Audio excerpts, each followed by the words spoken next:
To be a Steelers, consider others before you consider yourself. To protect your brother, even from himself. To give support at your own expense. And when wearing the black and gold suit of armor, make sure nobody desecrates it, disrespects it. Most importantly, we ourselves don't dishonor it.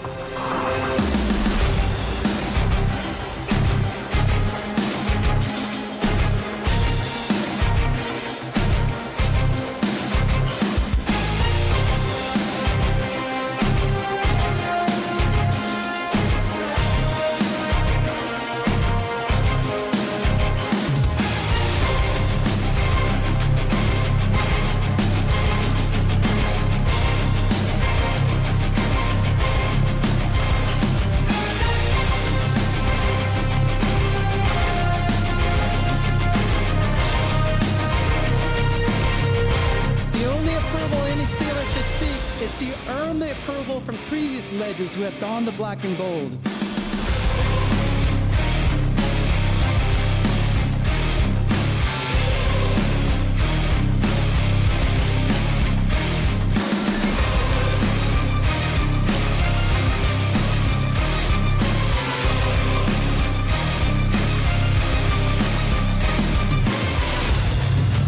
These virtues I learned while playing for the Steelers are what make the legacy of the black and gold timeless. They are passed down in the locker room from the steel curtain to anyone who valiantly wears the black and gold. Creating a brotherhood that is deeper than money, business, and winning. To be a Steelers, consider others before you consider yourself.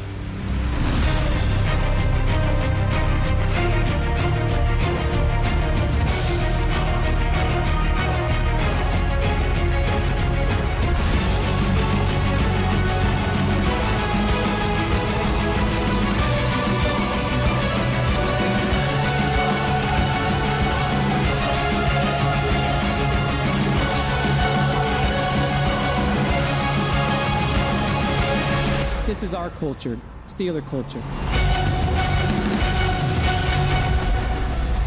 Now, here are your hosts, Rob and Dan, the SteelTwins.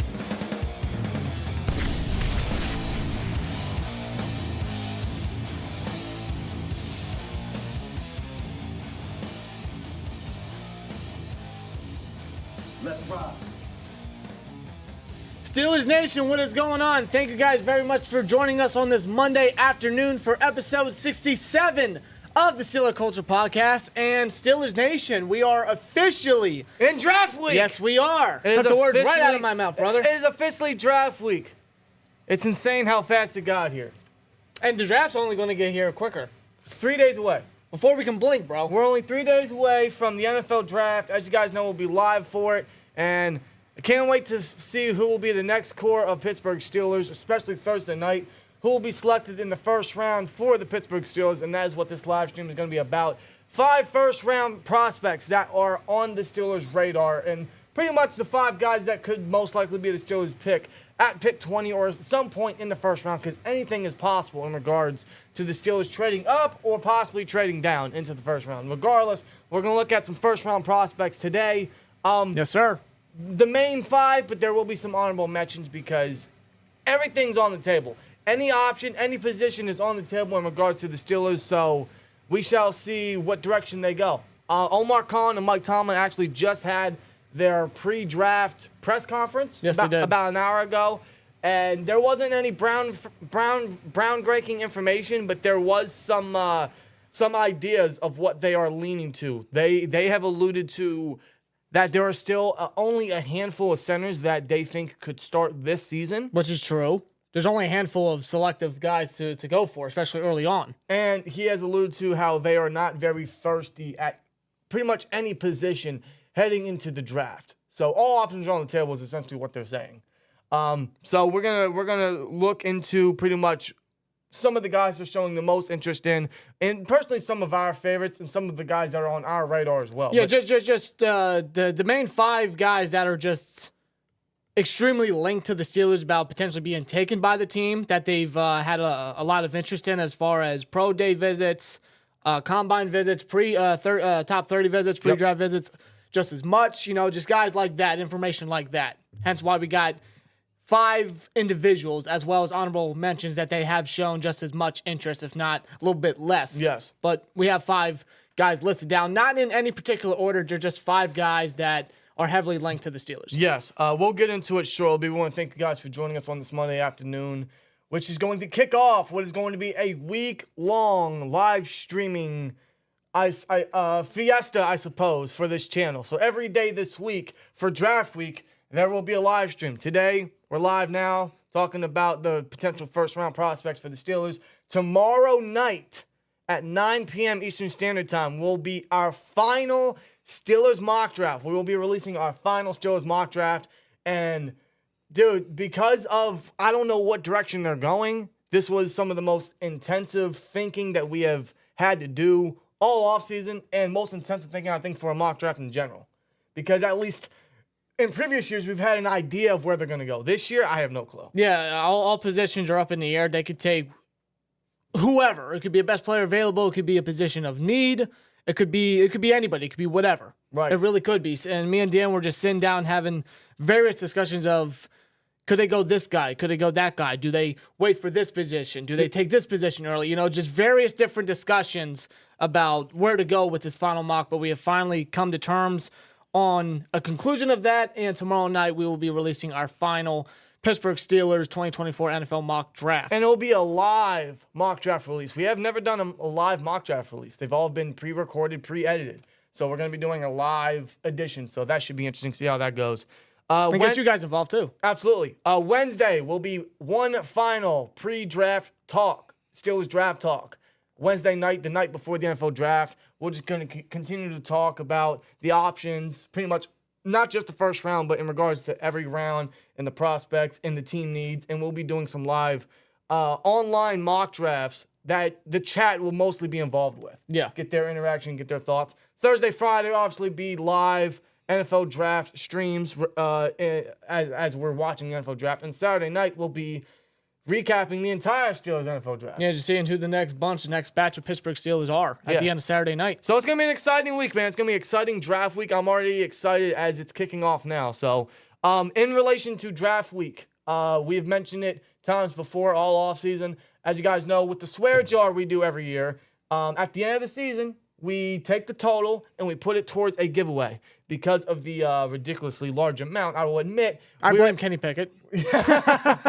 Matt Canada. Oh my God. Trubisky. Oh my God. Those 3. They're all gone, man. They're all but gone. We were able to buy not 1, but 2 signed jerseys, as you guys see in the corners here. George Pickens and Joey Porter Jr. George Pickens will be, the winner of that will be announced on night 1. Thursday night 1 of the NFL draft, and Joey Porter Jr. will be announced night 2. If you guys want to get involved in that, all you have to do is join the STN membership, the channel membership at $199. That's all you got to do.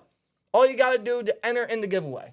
And then we'll put all the names in a spin randomizer. We'll put it on the screen here, and whatever name it lands on is the winner. So you guys can look forward to that for the NFL live draft reactions as well. So for sure. It's going to be an exciting week. It's going to be an exciting week. But thank you guys for joining us tonight or today. So let's just get right into the discussion, man. Who do you want to start with? Because this is in no particular order. So who do you want to start with? Well, we will let you guys know the majority of these guys are offensive linemen because our personal opinion, we think they will go offensive lineman first round. Yeah, well, just based off the interest and based off the discussions and, of course, the necessary need, at one certain position, I would have to imagine that offensive line is the top position to go to in round 1. But again, they could go any other position. It could be wide receiver. It could be corner. It could be defense. You never know. It could be best player available of whoever could potentially fall down. That's a big possibility when it comes to draft time. Right. Every year. So it really does. So who do you want to start with? I think we'll start with a certain right tackle that has been heavily linked by the Steelers since before even last season began. We're talking about Broderick Jones' former teammate, Amarius Mims out of Georgia, right tackle. But see, this guy, I would say, is the biggest boom or bust in relation to the Steelers in the first round. Yeah, especially on this list right here. Because either he's going to be a great tackle, which he has the utmost potential, or he's going to be an absolute bust because of his medical concerns, because of his lack of starting experience, because of his lack of playing time. That's a massive concern. The Steelers have still shown a lot of interest in Mims because There's only two players that they have talked with at the combine. They have brought in for a top 30 visit, and they have sent the house to the pro day. There's only two players that check all three of those boxes. Amarius Mims is one of them. Yeah. So they sent the house to the pro day, as they typically do with Georgia.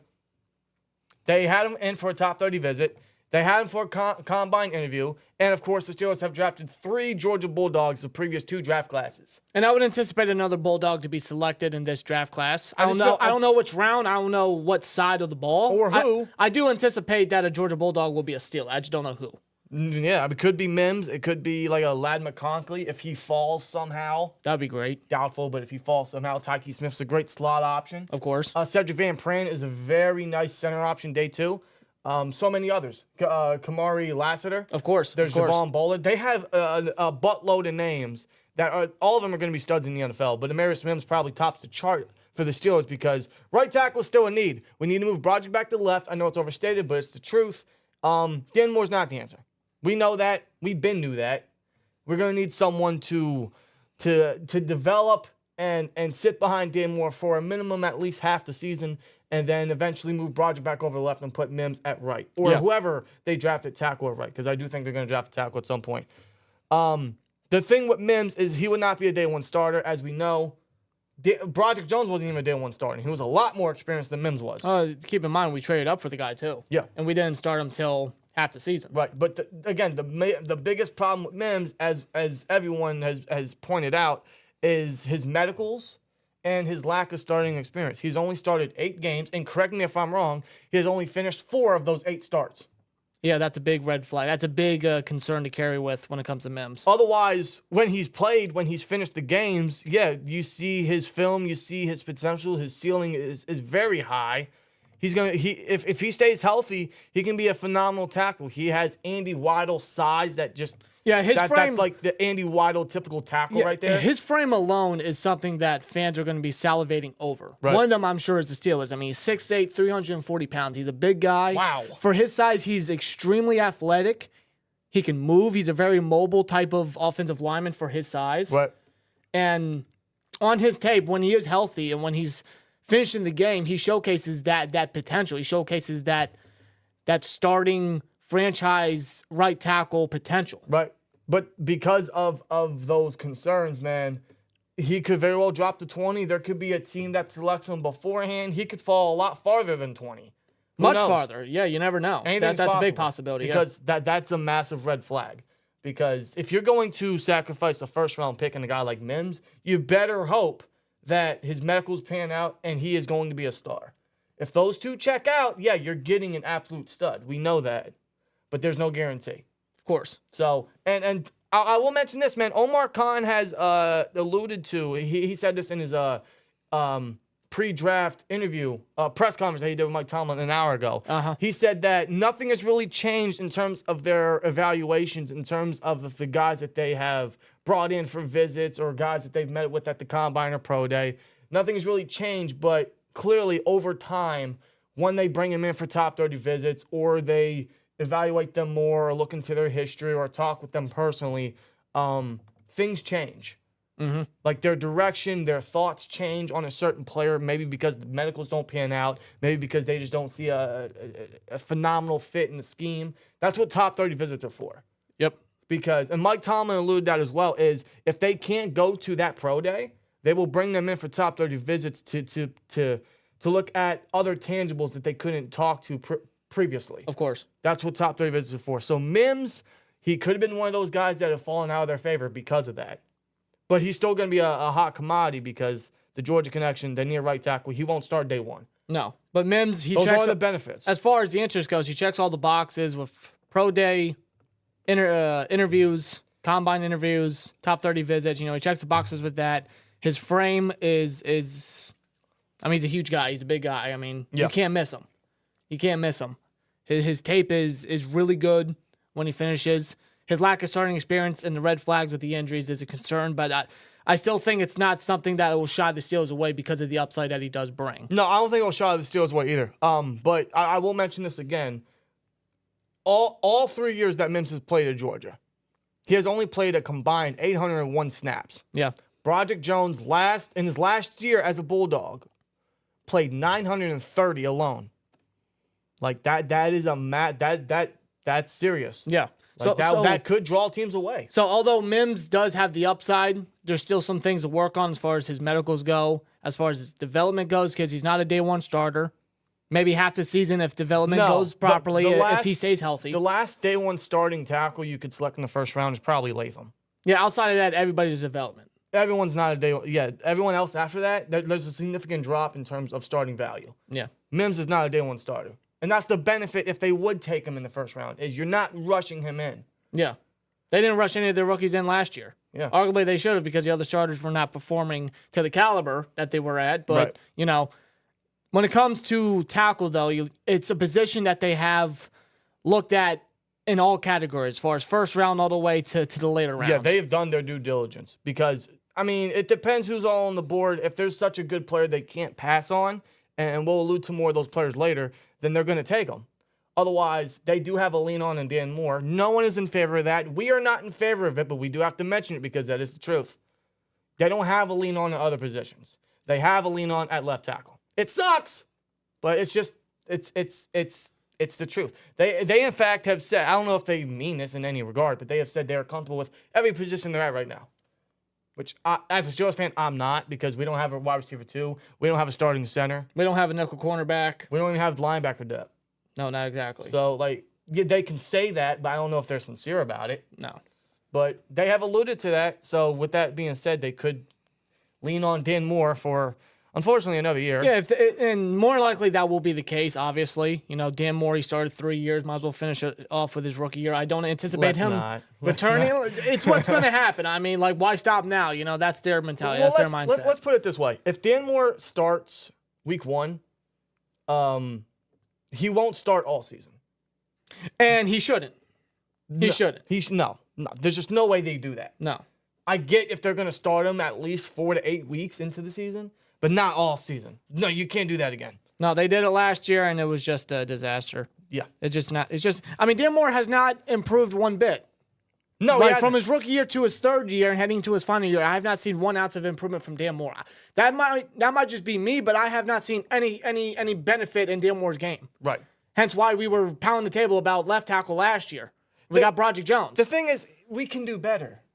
We can easily do better. 100% we can do better. But I know what the Steelers' mindset is. I know what they're thinking. Hence, them leaning on Dan Moore, it could put tackle on the back burner in the draft. Hence, tackle is a very stacked and loaded draft group. It's a good problem to have for the Steelers. Tackle is very stacked. So they don't have to go tackle in the first round, especially if they want to address another need or if there's another position that they just can't pass up on. Right. Well, let's move on from Mims and let's go to the next guy. He was a left tackle in college the last, 3 years? Yes. The last 3 years, he was a left tackle for Duke. And a damn good one at that, too. You guys know who I'm talking about. Graham Barton. He has been a name in regards to the Steelers that has been picking up steam. Over the past week, really. Massively. Like his name has been rising in regards to the Steelers with the 20th selection. Yeah, him in connection to the Steelers is just steamrolling to the point that he very well might be the pick at 20. Now, there are concerns with Graham Barton because he's not a tackle in the next league. He's not a tackle in the NFL because of his arm length. It's very similar to Peter Scarante last year. In my opinion, Graham Barton is a center that was playing left tackle. And he played it very well because he's such an athlete. He's such an athletic offensive lineman. Yes, he is. So at the next level, he would play interior, guard, or center. He's never played guard. He could play it, but he's never seen a snap at guard.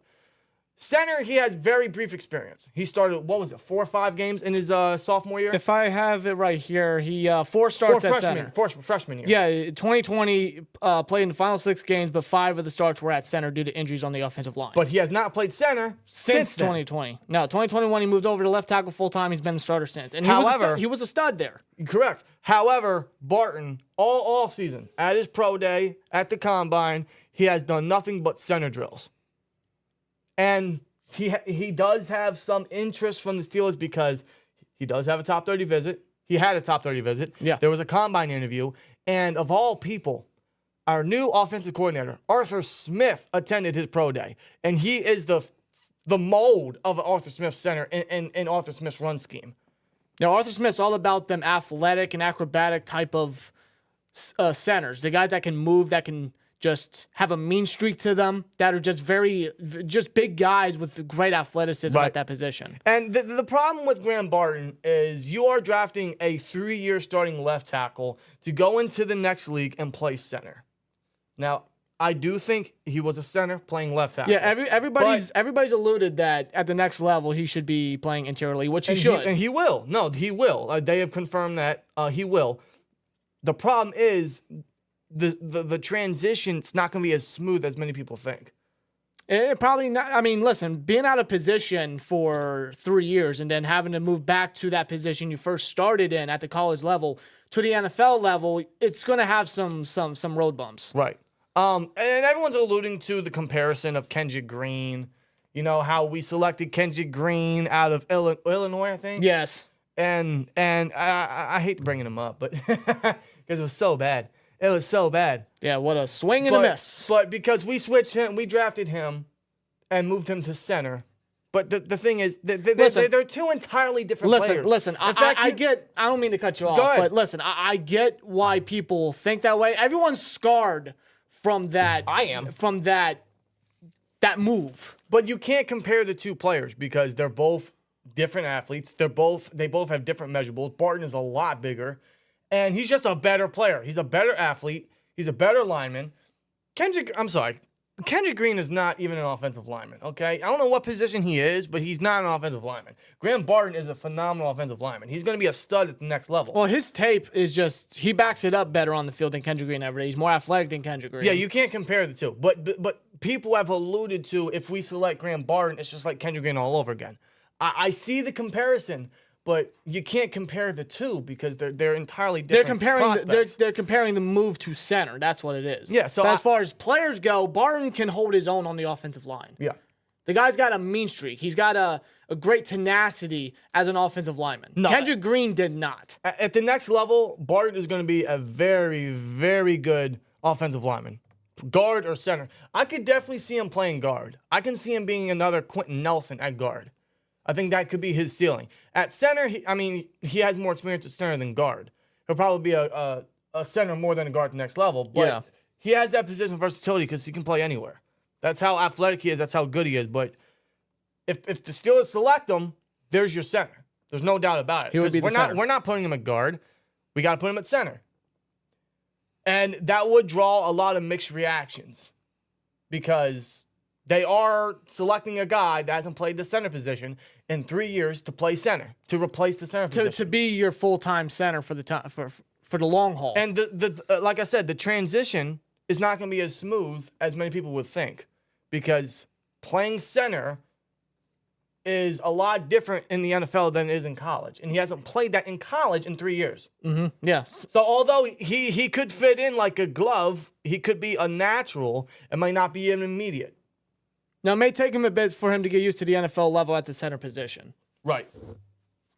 Being out of position for 3 years, again, at the college level, then having to go back to that position, the NFL level, yeah, he may struggle a little bit, but would the Steelers would the Steelers want a guy that has more starting experience, that has more recent center experience, or would they want someone like a Barton? See, when it comes to Barton, because I'm trying to think of a scheme fit here. Of course. Well, when it comes to Arthur Smith and his scheme, when it comes to him being the OC now, Barton fits what Arthur Smith is looking for. Again, he's athletic. The guy's got a great tenacity and mean streak to him as an offensive lineman, right? Especially in the run game. And that's what primarily is going to be Arthur Smith's go-to, is running the ball. Of course. So when it comes to that, and just, I don't want to say out of position because he technically will not be out of position. No, everyone's saying out of position in project. I don't think he would be that because everyone's saying that he's better off playing interiorly at the NFL level. So technically he wouldn't be out of position. We all know the Steelers like to put their players out of position. Project Jones at right tackle. Correct. But, Barton at center, that's technically not out of position because everyone's saying that at the next level he's going to be a center. No. So you can't really make that argument. Right. I feel like that's an invalid argument since everyone's saying that. Right. So I mean, yeah, you got to think Grant Barton is a definite option for the Steelers at 20. And when it comes to Barton, when it comes to the player, I'm a fan of him. I like the way he plays. I like his athleticism. He's very quick for his size too. Yeah, very quick, very strong. Just great tenacity overall. Yeah, but I would draw some concerns. Of course, it is one of those gambles. I would not say no to Barton being a Steelers pick, but it would carry some concerns to him being the long-term solution at center. Like, where would the Steelers be thinking about that? Like, what's their mentality in that aspect of Barton being the center when he hasn't played it since 2020? Right. So yeah, that is a concern. That is a gamble. Although, I mean, if they trust him as a player, as a prospect enough, and they trust Pat Meyer to develop him. Well, clearly they do because they kept him. They sent him to multiple pro days. Yeah, they did. You're right. Including one pro day that is in regards to one of our favorite players, Jackson Powers-Johnson. JPJ. We put him here as a first round prospect that's on the Steelers' radar because they do need a center, and if they're looking at Graham Barton, they gotta look at probably the next best, or if not the best center prospect in this draft class. Jackson Powers-Johnson from Oregon, because he did have a top 30 visit. In fact, the Steelers have only had 3 centers for a top 30 visit. That is Graham Barton, that is Jackson Powers-Johnson, and that is Zach Frazier. Yeah. So they're looking for the big 3.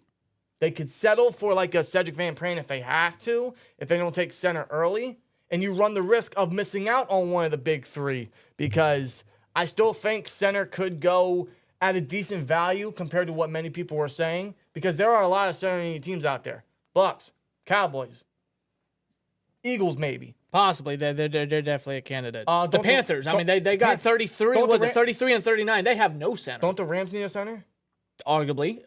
Although saying. I think Steve Avila or whatever, the TCU offensive lineman, versatile guy last year, I think he moved to center. Well, I haven't paid much attention to see if they've switched certain guys. I think that's what I heard. I mean, quote in me regards, on that. There are still a lot of center teams, so they've looked at the big 3. So if they miss out, they can fall back on others. But do you want to miss out on one of the big 3? I feel like you can't afford it. No, that's why we put Jackson Powers-Johnson here, because I think they're looking at center as a very serious option. And they've alluded to it at the NFL meetings in Orlando, and they alluded to it to the same thing again in their pre-draft press conference an hour ago. They still said, and Omar Khan said it, that there are still only a handful of centers that can start this year. Yeah, so not only did Tomlin say it at the NFL meeting early, I think it was last month, or maybe early this month, whatever. Yeah, in Orlando. Tomlin said, and now Omar Khan has said the same thing. He regurgitated exactly what Tomlin stated. Right. So, and he's had a top 30 visit, and they sent the offensive line coach to his pro day. And they trust Pat Meyer enough to still coach a still aching offensive line. So when they send him to one of the top center prospects pro day, they're going to look at him in high regard and high favor. If I'm not mistaken, wasn't he actually doing positional drills with JPJ too? I think so. So I mean, that in itself is intriguing. Now let's talk about some of the negatives here. There are some injury concerns with Jackson Powers-Johnson, at least injury concerns that are being brought up late. Yeah, they've come up recently. Something about concussions, like the amount of concussions he's already sustained at the college level. Concussions, knee injuries. I would have to do some extra research myself, but that's what's being floated around. That could absolutely be a massive concern. And the Steelers did not. They only sent the offensive line coach to his pro day, and I think a junior scout. I think that's it.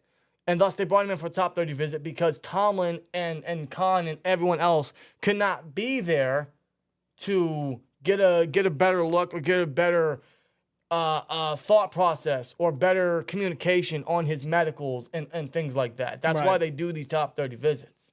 So that could be one of those things where that panned out better than they thought, or maybe there are some medical concerns and JPJ has fallen out of favor with the Steelers, but we still put him here as a realistic option because they need a center. Yeah, They've looked at the top 3, and I think they're going to really consider offensive line. If you're thinking offensive line, you do got to consider center. I do not give a fuck, swear jar, what anyone says about the center position being positionally valued less than many others in the first round. Center is a fucking need. Swear jar. It's been a need since Palcy's retired.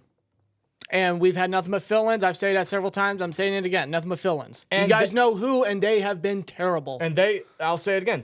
They have said that there are only a handful of centers in the draft that could start day one. And breaking news, guys, we don't have a center.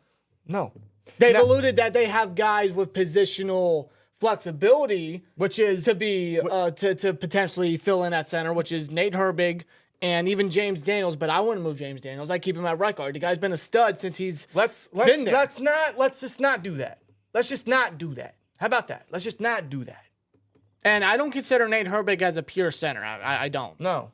I don't. I like Nate Herbig, don't get me wrong, but I don't think he's a starting center. He's an emergency option. Yeah. He's an emergency option. He's a center guard hybrid, more so a guard, but he's an emergency option, right? Same thing with Daniels. He's an emergency option. Mm-hmm. But I'm not trying to work with these flexibility guys on a roster now. Keep them where they're at and just get a damn center. Yeah. Get one of the top 3 or top 4. I would gladly take Van Pran later on. Yeah, I have no problem with that. But it depends who's there at 20. And it depends on how the draft board goes overall. It really does. Yeah. That's what it all comes down to. But yeah, Jackson Powers Johnson, we still put him on the list because of everything we just stated. Yeah. Now, that's all of the first. That's all the offensive line prospects we have here. Yeah, we had to get offensive linemen out the way. Number 4, and this is no particular order, but this is the 4th guy on our list. Cooper DeJean. Yes. We have to put him here because corner is a dark horse option, and he would be an absolute weapon for Terrell Austin and Mike Tomlin. I feel like he would be Tomlin's new toy. That Swiss Army knife. Yeah, the Swiss Army knife that he wanted in like an Antoine Brooks, if you guys remember him, or a Trey Norwood, if you remember him. But you get like a better, more elite, a high value prospect at that. A guy like Cooper DeJean, who's been regarded as one of the most versatile and most dependable defensive backs coming into this draft class, arguably number 1. And this would be without a doubt best player available. I don't see him being there, but in some world, it could happen. It's a high possibility. It really is. And he has had a top 30 visit with the Steelers and a combine interview. So the interest is there. In fact, the interest is in a lot of Iowa Cats.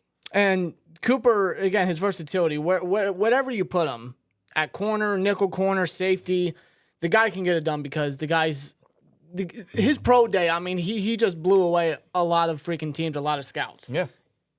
Like his pro day, like he performed. Yeah, and that absolutely risen his stock. But with Cooper, he would come in, if the Steelers were to select him, I think he would come in and be the nickel starting corner day 1. And then perhaps later down the road, he could start opposite JPJ, or if they want to entertain him at safety, they could do that. He's the perfect Swiss Army knife that Mike Tomlin's probably been wanting on his team. Yeah. For a while, on his defense for a while. So we got to add in Cooper DeJean, and he's a fucking baller. He is a lockdown guy.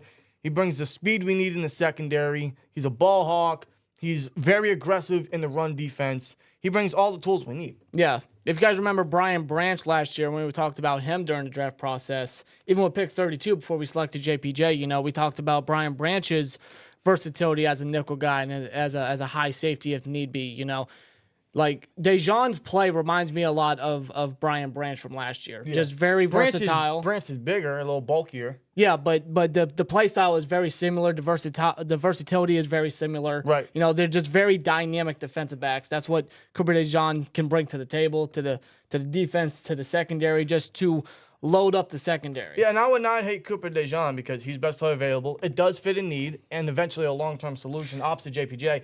And you could still select receiver, center, and whatever later on. Yeah, like I don't know how some fans would feel about going defense pick 20 or in the first round overall. A lot of people wouldn't like it because we've already backloaded the defense as much as we could. Yeah, in the offense, you're putting the positions on the back burner.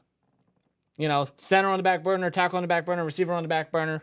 But when it comes to best player available, Omar Khan alluded to, you don't want to trade away or trade back from or just a player of high value that's there. Or pass up on a great player. Yeah.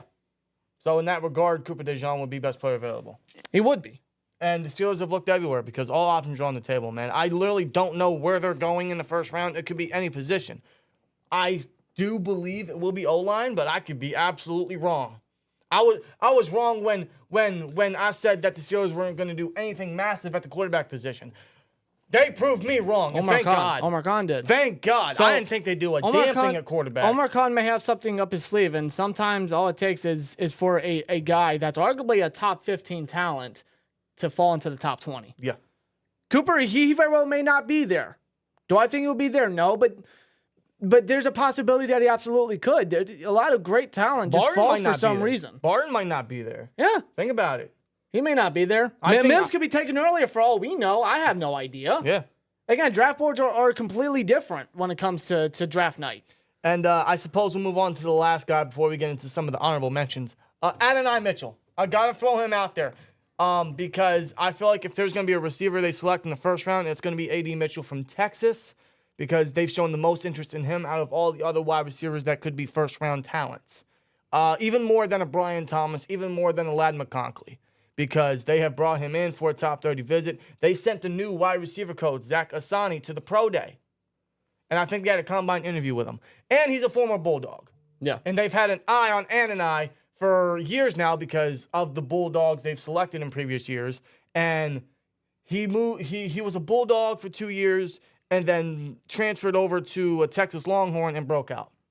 What do we have, like 11 or so touchdowns 11 last touchdowns, year? Like, led the team. The guy's an end zone monster. The guy can just make the great catches. He got amazing size at the wide receiver position. Would just fit right into Arthur Smith's system and what he's looking for. And wide receiver 2 is a serious need. Now, I know wide receiver is incredibly stacked, so you don't have to take it day one. But I have alluded that with the Steelers supposedly and reportedly being very aggressive at trading and pursuing for a top wide receiver in the trade market, could that same mentality be in them going into the draft about selecting receiver round 1 just to get one of the top guys? Yeah. Despite receiver being stacked and, we're the Pittsburgh Steelers, we could select a receiver wherever, round 2, round 3, round 7, and get a stud.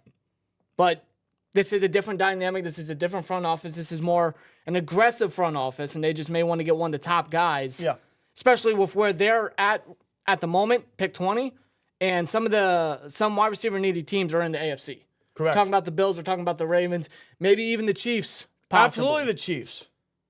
They got Tony, but they're not going to settle for that. Why would they settle for that? Or Rice, and we all know what's going on over there. Yeah. So you got all these AFC needy teams with established quarterbacks. If you want to take away one of the top wide receiver weapons ahead of them, just to screw the AFC, just to screw the conference over, just to be like, hey, we have our receiver. Of course you do that. Of course you do You're that. Brian and Russell Wilson. You want to get him another great target, another tall, speedy target. And it would fit a need. Of course it would. And you can't hate it. No. You can't hate it because wide receiver, we don't have a wide receiver too, dude. No, we don't. We don't. We have nothing but depth guys that aren't going to be here for the long haul. No. I don't see them being here for the long haul. As a matter of fact, I would anticipate the Steelers to double dip a receiver at some point in the draft. It's a necessity because they need bodies and they need better dependability. Yeah. Again, they could absolutely wait for a receiver. And that's not a bad thing because this is the most stacked wide receiver class I think I've ever seen. It's loaded. It is absolutely loaded, dude. It's incredible.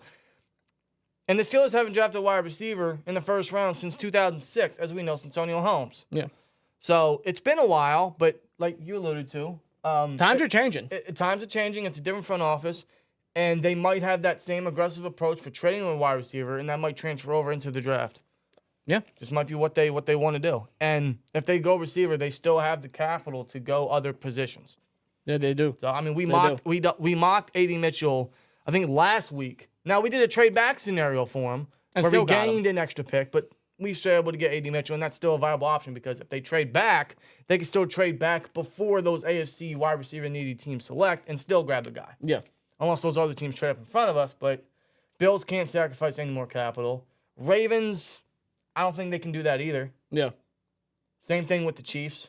Of course. So, especially since trading from 30, especially the Chiefs. They're at 32. Yeah. Like, some team that would trade up with the Chiefs or trade back with the Chiefs, they would literally wait to the end of the first round. Yeah. And they're going to be missing on incredible talent. Not only that, you're training with the Chiefs. You're giving them the firepower to get You're better. literally hoping the repeating champs. I mean, you don't want to do that. No. Why would any team want to Let's do not do that. Let's not give fucking Pat Mahomes any more power. I mean, come on. No. My God. Back-to-back years, he had no fucking wide receiver one and won the Super Bowl. Like, I'm not trying to help the guy, okay? Let's just not do that. So, if they want to go with wide receiver, A.D. Mitchell, I think, is the top guy on their chart. Otherwise, Brian Thomas would be a very viable option because Andy Waddle went to his pro day. He did. Andy Waddle doesn't attend many pro days. Yeah, and Brian Thomas is good in his own right. Very similar stature, but, I mean, he had an explosive year in his last college season. 17 touchdowns. Yeah. Great last year. Yeah, opposite of course, Malik Nabers with Jane Daniels at QB. exactly. So I mean, yeah, he's the only problem I have. And plus, he's an LSU wide receiver. I mean, they just know Oh, how they breed guys. Yeah. It's incredible. The history is endless. The thing with Brian Thomas is he didn't have a top 30 visit. I have a very hard problem. Well, I have a very hard time thinking that the Steelers' first-round pick will be someone that they did not bring in for a top 30 visit. Yeah, you only had a combine visit. That's it. That's it. I look at top 30 visits more intensely than I do pro days or combine visits. Yeah. They did not bring in Brian Thomas for a top 30 Thomas is a guy that they could lean on if all the guys that they have brought in are not there, or if they just don't value them at that where they're selecting, and they could just lean on Thomas. But I would see Thomas as a very low possibility, but it's still not out the realm of possibility. Right. Scott Atkins, because I want to get into the chat quick. Scott Atkins asks, if Terrion Arnold or Brian Thomas Jr. are there at 20, are you having a conversation? No, I'm taking Arnold. Arnold's the better player. You get a lockdown corner like that, I'm taking Arnold. Just me personally. And I know I can still get a stud at wide receiver later. Could do that, yeah. I mean, you don't pass on Terrion. I'm sorry. I mean, you do not pass on Terrion Arnold. You already have an outside guy on Dante Jackson. I don't care. But, I mean, they took JPJ early, and they relied on Levi Wallace Yeah. for half the season. Yeah. So, Yeah, I'm not passing even if they on. were to go Arnold, you know, they would do rotations. Arnold probably wouldn't start. Fucking hell, he's starting. He arguably could. He arguably could, but, you know, after trading with Deontay Johnson and you acquired Dante Jackson, they're going to give him a shot. They're going to give him that opportunity. Well, let me see his contract. Because I know they renewed his contract. Of course. They have a $6 million cap hit. Yeah, they do. Okay. And I only anticipate Dante being here for a year. No, he's not the solution. I'm So sorry. for them to potentially go in the first round and get an outside cornerback, it's a possibility just for them to think long term for outside cornerbacks. Well, doesn't Arnold have versatility? You might be right on that. And I think he's primarily played outside, but I think he did some slot reps. I think last year he did slot reps. I think last year he played a little slot. So Well, if you want to start him there, then perfect. I would. Oh my God, day one. Then perfect. Shit. Yeah, Perfect. Yeah, absolutely. Get his feet right there. And again, we don't have a slot corner. Yeah, I'm not passing on Arnold. I'm just not. I'd rank him up there with some of the best corners, man. He's probably top. I put him top 2 corner. Do you? I was going to ask, who do you think is better, Arnold or McKinstry? Arnold. Yeah, I would agree. Arnold. Kool-Aid's a very good player, but I think Arnold I think Arnold's better than Mitchell. Yeah, I think he's more of that shutdown capability guy. Yeah. Arnold might be my number 1, honestly. Over Mitchell? Yeah. Really? Yeah. Over Quinion Mitchell? Yeah. That's debatable, man. I don't know. Mitchell's great. He's great. And he's going to be impossible to pass on, too. If he's there. But he's someone that hasn't been on their radar either. Outside of a couple visits and interviews at the Senior Bowl, but that's just about it. All they did was sent Dan Colbert, Yeah. Kevin's son, to the Toledo Pro Day. That's Right. it. Yeah, Now- when it comes to Arnold, if I can get it here. Arnold, is he on the list? Well, they sent the house to the Bama Pro Day. Yeah. In fact, there's only, I think, 4 Pro or Day 5. visit and Combine visit, yeah. Yeah. No, there's only like 4 pro days that they've sent the house to. I think it was Bama, Clemson, Georgia, and Michigan. You might be right on that. And they all have corners that we can easily select. Mm-hmm. So you gotta put corner in that discussion. There's as a well. lot of studs there, a lot of studs. Right. Let's see. Let's get back into this. So yeah, Brian Thomas is an honorable mention.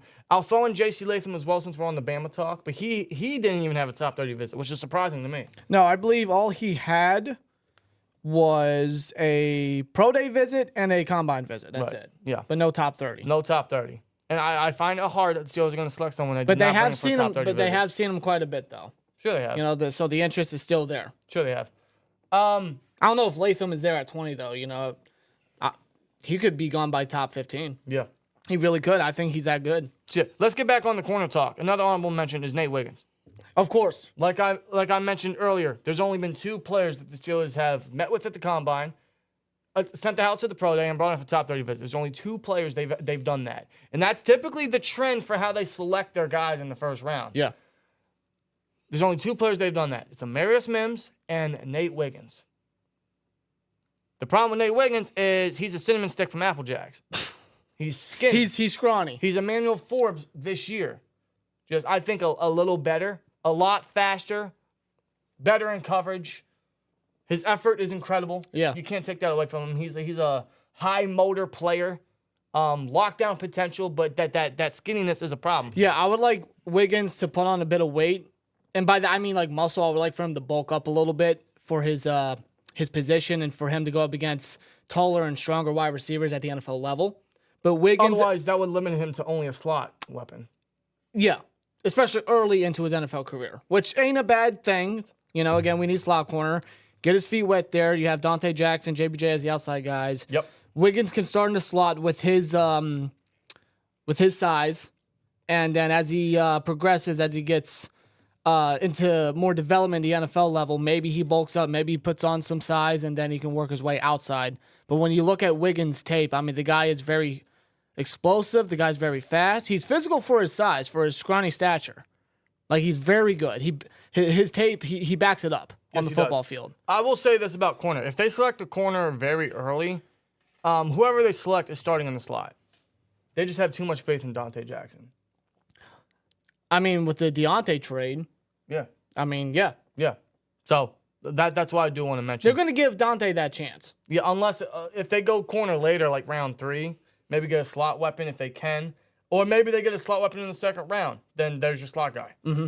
Right. But otherwise, if they get like a high caliber corner you just can't pass on, they're starting in the slot. Regardless, if they select the corner early, I think they're going to have to start in the slot. But that's not a bad thing whatsoever because slot corner is one of the more needy positions in today's NFL. Yeah? It really is. Well, it's quintessential to our scheme.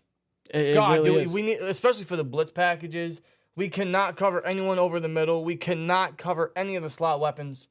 We haven't had a slot corner since Hilton, let's be honest. Yeah, just like center's been nothing but fill-ins. No, so we got and it's just been poor play at that position. It's just been a struggle.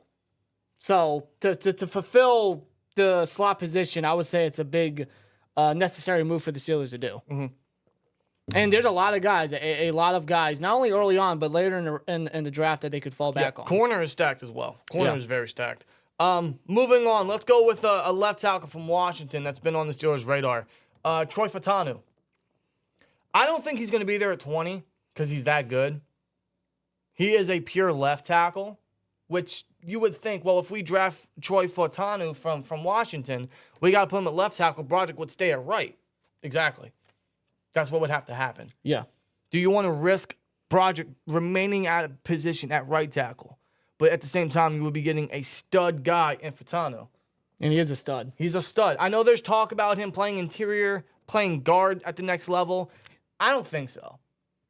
I see why they say that. Maybe because his arm length is a little concerning. His height. I think he's only like 6'4". You know, that's considered small at the NFL level for tackle. He can play tackle.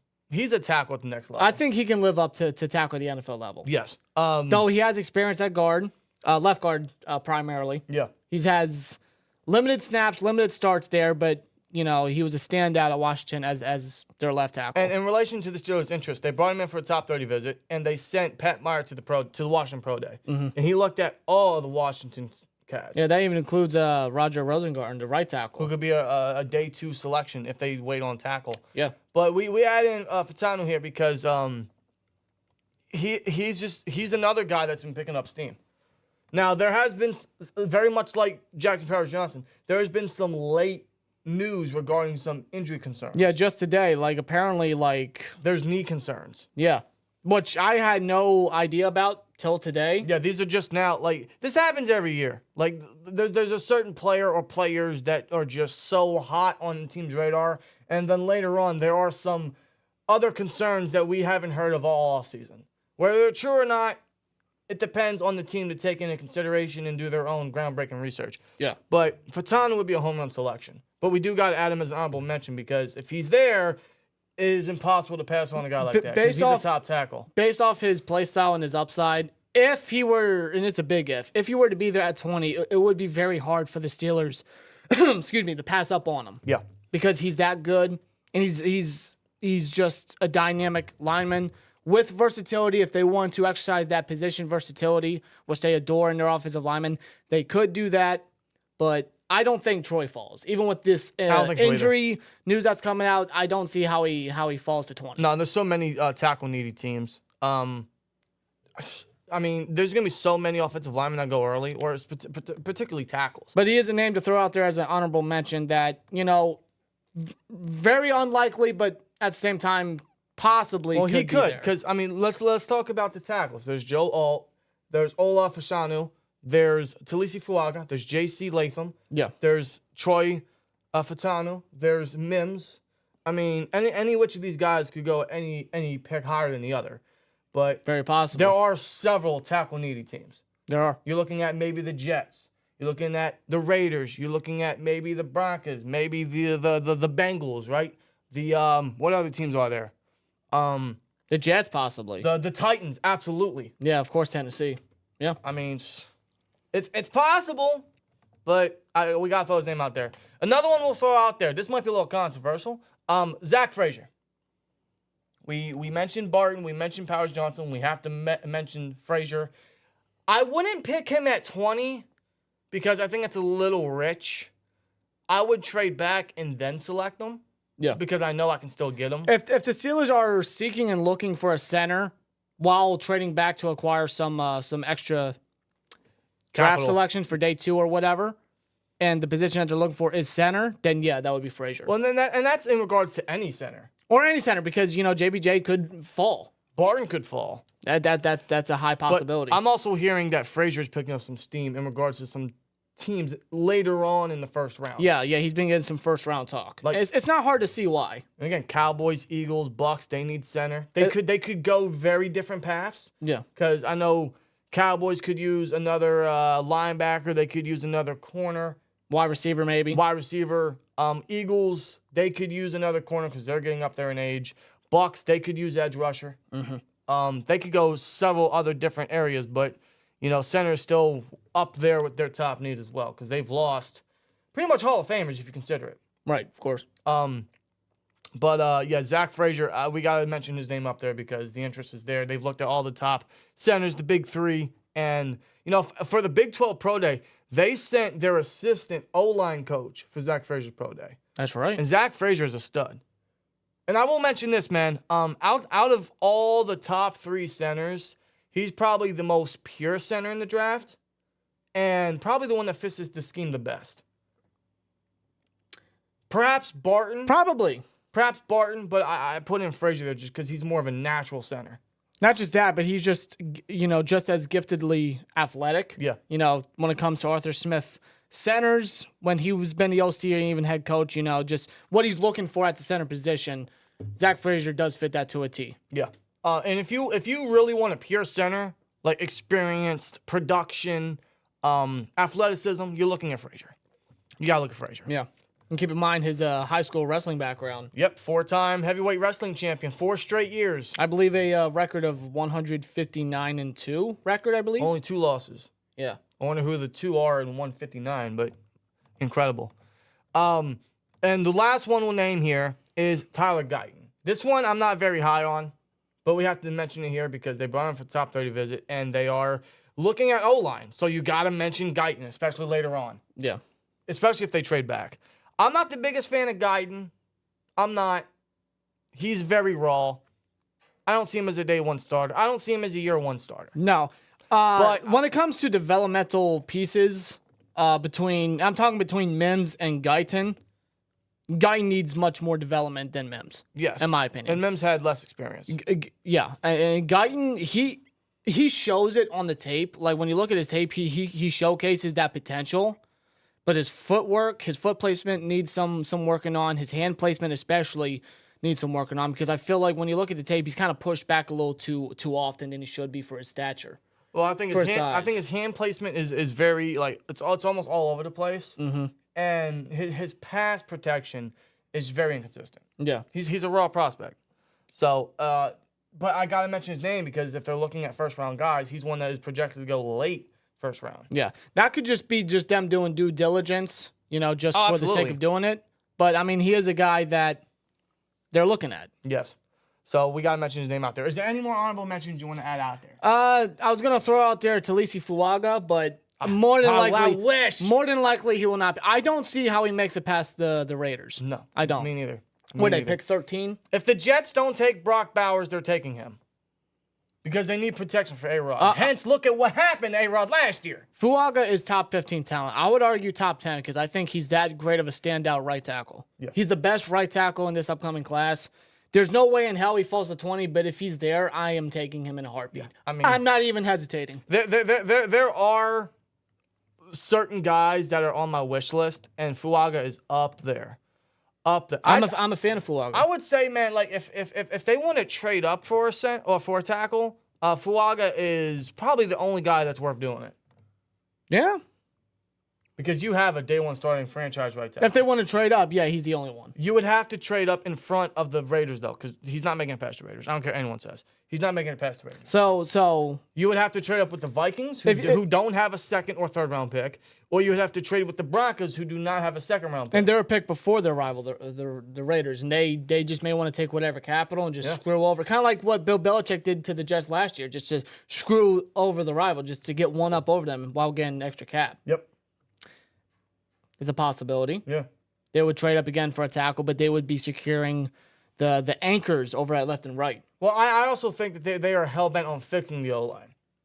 That's Andy Weidl's go-to. Just fixing the trenches. But Khan as well, because you look at let's look at all their top 30 visits, or particularly the ones in the first round. You got Mims, you have Barton, you have Fuaga, you have Fatanu, you have Jackson Powers-Johnson, you have Guyton, you have Frazier. What was that, 7 guys on the offensive line? Yeah, they even brought in Blake Fisher. I know he's a day 2 option. I'll add that another one. That's 8. They have looked at a lot of offensive linemen. So you kind of get an understanding of what their mindset is, what their go-to is. So that's what they're looking at. Well, you also look at their aggression last year. They traded up for Broderick. Very aggressive. They have brought in 3 new guards the past 2 years, in Sayamalu, James Daniels, and Nate Herbig. Yeah. They have not brought in a single body into the offensive line via free agency this year. No, they haven't. Nobody. They brought in nobody. They filled so many needs, but not one body was added to this offensive line.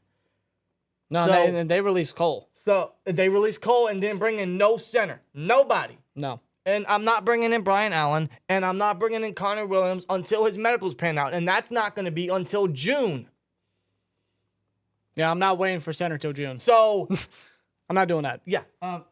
Yeah. So when it comes to the draft, I mean, especially early on in the first round, they have looked heavily at every aspect on the offensive line. Correct. They've also looked everywhere else. So they could absolutely go. They could buff up this offensive line in the draft. They could double dip at tackle.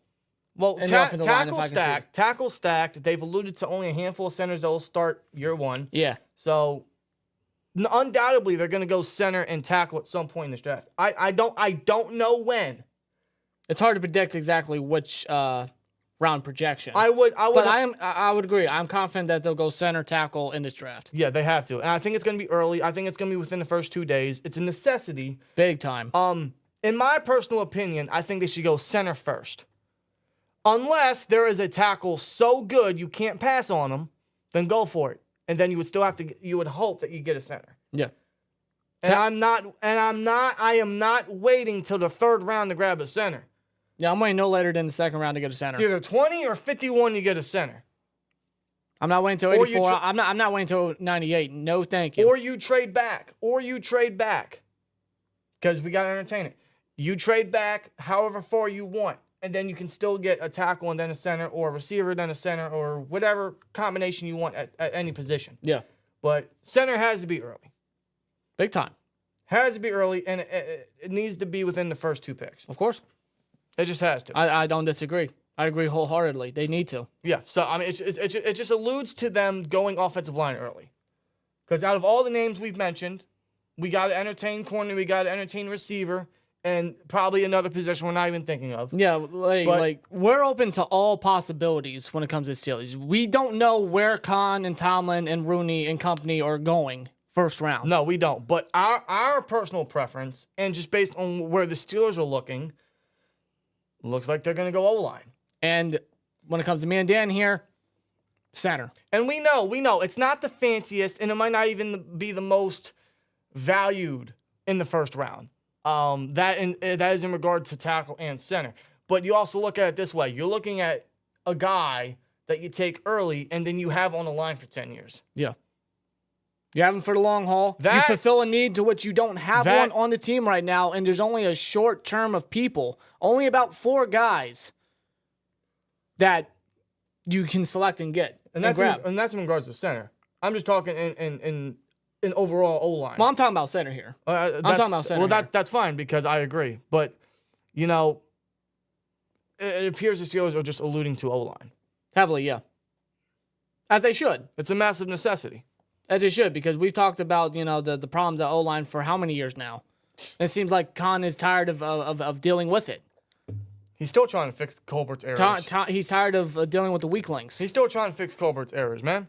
He really is. Just a matter of where they select center and primarily right tackle. We'll see.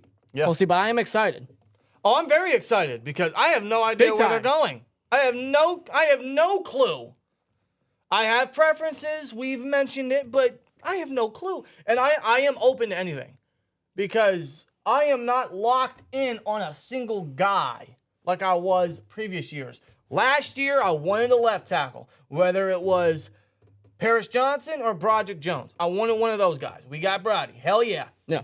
I wanted Najee. We got Najee. I wanted JK. We got Claypool. Fuck. Yeah. I wanted, I wanted a linebacker in 2019. I traded for Bush, but, it didn't work out. But I'm not locked in on a certain guy like I was because I'm open to anything. Uh-huh. Now, certain mock drafts that we've done might allude to that being very different because we've mocked certain guys more than anyone else, but that's just certainly our preferences and what we think the Steelers are going to add because it's a necessity. It's players they've looked into. Yeah. But I'm open to anything. Yeah, I'm right here. I'm right there with you. So I do want to mention that. Although we are hellbent on O-line still, that hasn't changed. Keep your minds open. Let's see. The chat is saying center, wide receiver, right tackle, inside linebacker. Inside linebacker is another good one. I like that because it's still a need. We have no depth. And I want to add this. We got Patrick Queen. We got Landon Roberts for another year. He's going to be a free agent next year. We got Cole Holcomb for another 2 years. But we don't know how his medicals are. We don't know how far along his injury is coming. And I looked at his contract earlier today. Mm-hmm. There is a scenario where the Steelers could cut him after 2024. And they would save $4 to $5 million in cap space while only losing 1.5 mil in dead cap. There is a scenario we could be without Roberts and Holcomb at linebacker next year. Then who's the guy opposite Queen? Nobody. We need depth. And the Steelers, man, they haven't really looked at a lot of linebackers in regards of like top 30 visits and stuff. But one guy they did bring in for a top 30 visit is what's his name? I just had him on top of my head. Peyton Wilson. Thank you. Peyton Wilson. Yeah. The guy's a stud. In fact, I think he's the only linebacker they brought in for a top 30 visit. I believe you're correct. I mean, looking at the list right here, pretty much, yes. Let me see. He's the only linebacker they brought in for a top 30 visit. They've had combine visits with the likes of Junior Colson out of Michigan, Edgren Cooper out of Texas A&M, even Jeremiah Trotter out of Clemson. Trotter, yeah, bloodlines. As far as top 30 visits go, they have looked at Peyton Wilson as the only linebacker to have a top 30 visit. Yes. And Wilson's a stud. But there are medical concerns. That's a big concern. He's been healthy over the past season or two. Yes. Which is great, that's a positive. No, because he changed his diet. He's been working on physical therapy. He was healthy all last season. He's got the size you would want and adore at a linebacker. He's got great speed, great strength to his size. His play style reminds me a lot of, if you remember Sean Lee from the Cowboys back in the day, his play style reminds me a lot of Sean Lee. Yes. And Sean Lee was a freaking stud. I agree, because he's a do-it-all guy with his 40. Oh, my God. Yeah. Blew me away. Mm-hmm. I will only say this about linebacker. I don't think they go it early unless they trade back, because at least they have that extra pick to grab a linebacker. Yeah, if they garner an extra pick from a trade back, then I could see linebacker with that extra pick. Yes. That's what I could see. Otherwise, If they don't, then I think they have to address another position that they haven't addressed earlier on. And maybe, because you can't address everything. You can't address every single need in the draft. Because if they don't make any trades, if they don't do any trade backs, and they just remain with what the picks they have, you're looking at center, then tackle, then receiver, then corner, maybe double dip at corner and receiver, maybe a defensive line. We cannot forget defensive line. No, of course not. We need extra bodies, we need better depth, and we need a plan for next year. We have nobody on this line that is going to be here next year outside of Keanu Benton. Mm-hmm. Hayward will retire, and Ogunjobi will not be here. That is my prediction. Mm-hmm. We need extra bodies for next year. Otherwise, you are trapping yourself. Yeah, Ben's the same thing. Ben's the only standout guy as far as defensive line goes. Leo has not really developed well yet. I don't know if he ever will. Right. I'm not confident in that. That might just be me. Right. Loudermilk, I mean, like, it hasn't panned out. Everybody else is just depth. They're not starters. No. So, and what we're trying to say is you can't fix everything. So if they remain with the picks they have, they're going to be pushing something back. That could be tackle. That could be linebacker. That could be defensive line. Hopefully it's not corner. If there's one position they can push back, I hate to say it, it's tackle. Because they have a starter there. No one likes it, but they have a starter there. Mm-hmm. They don't have a starter anywhere else. Or they don't have that depth anywhere else. So that's why we entertain a trade back option. And I think Steelers should as well. But they are in a prime spot at pick 20. There will be some guys that will be there that you question, how is he there? How did he fall this far? And could they pass up on him if he's right there? I don't know if they can. It really depends who it is. But I do entertain a trade back option because maybe it's just me trying to fill as much as possible, but I think it's a necessity because then next year you're looking at linebacker and defensive line as top needs. As long as potential quarterback, because we don't know how Wilson's going to do. Justin Fields will be here next year. That doesn't mean they're going to accept his fifth year option. I don't think the exercise is too expensive. No, they're not exercising his fifth-year option, but I do think they signed him back cheap because why would he leave? Why would he miss out on that opportunity with the Steelers to try to start? In regards to fifth-year option, I mean, they have two to pick up or potentially pick up. That's Fields and Najee. Who do you think they're going to pick? Exactly. Like, come on. The guy that's been here, the guy that's been consistent. Right. And the guy that's cheaper. Of course. So that's why we look at linebacker and defensive line as like dark horse options for like day 2, maybe early day 3. But that's where a trade back would come in perfectly because then you can address those with the extra pick. Because you are looking at a linebacker and defensive line group next year that will only have maybe 1 or 2 guys. Yeah, and you got to fulfill those positions again. Yeah. Again. Because like we mentioned, linebacker, you got Queen. There's a very likely scenario Roberts and Holcomb will not be here next year. Yeah. Or if anything, Roberts won't be here because his contract expires after this year. Yeah. Defensive line, Hayward, Ogunjobi will probably not be here. You only got Benton. You're going to need those extra bodies. You're going to need depth for now that can make a jump in year 2. That's why we hope they grab at least one of these somewhere early. They could do that. If there's one, I would have to say it's probably D-line. I could be wrong. Especially with that extra pick we got from the Pickett trade, the 98th pick from Philly. Yeah. They could use that selection to take a D-line if they don't take it early, or a linebacker if they desire to, if somebody's still on the board if they have high interest in. It's a big possibility. You know, that 98th pick is a nice extra sweetener for the Steelers in this draft class. Right.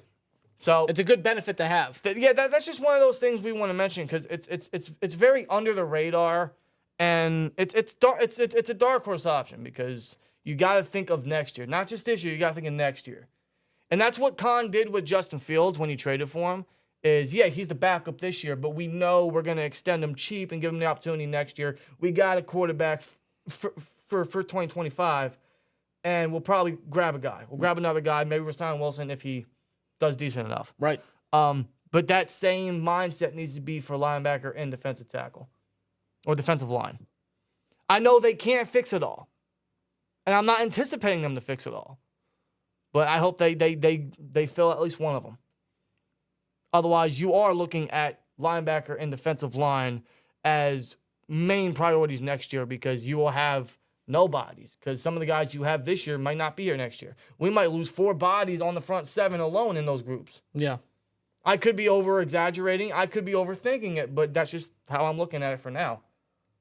So it's just one of those things you got to think ahead, and we'll see what the Steelers do. Yeah, just see if the Steelers do address it. Yeah, because you look at the Steelers' needs this year in the draft, and they're going to address those, but let's hope they grab some defensive depth because that's very important, especially in the front 7. My God, our depth sucks over there. Outside the edge is secure. The edge is fine, but the middle linebackers and the defensive line, when the depth guys had to come in, forget about it, dude. Absolutely. Forget about it. Oh my goodness, it was hard to watch. Shout out to Steeler Lee. He's in the chat, man. Steeler Lee, what's up, bro? He's a mod and an STM member. Appreciate you, bro. He says, as long as the center doesn't get 53, that number needs to be retired. I agree. Yeah, Kendrick Green ruined that number. Can't look at that number the same. Kendrick Green really did score all of us, didn't he? Yes, he did. Oh my God. Yes, he did. I can't look at 8 the same, man. That man gets picked up like a child. Yeah, I know.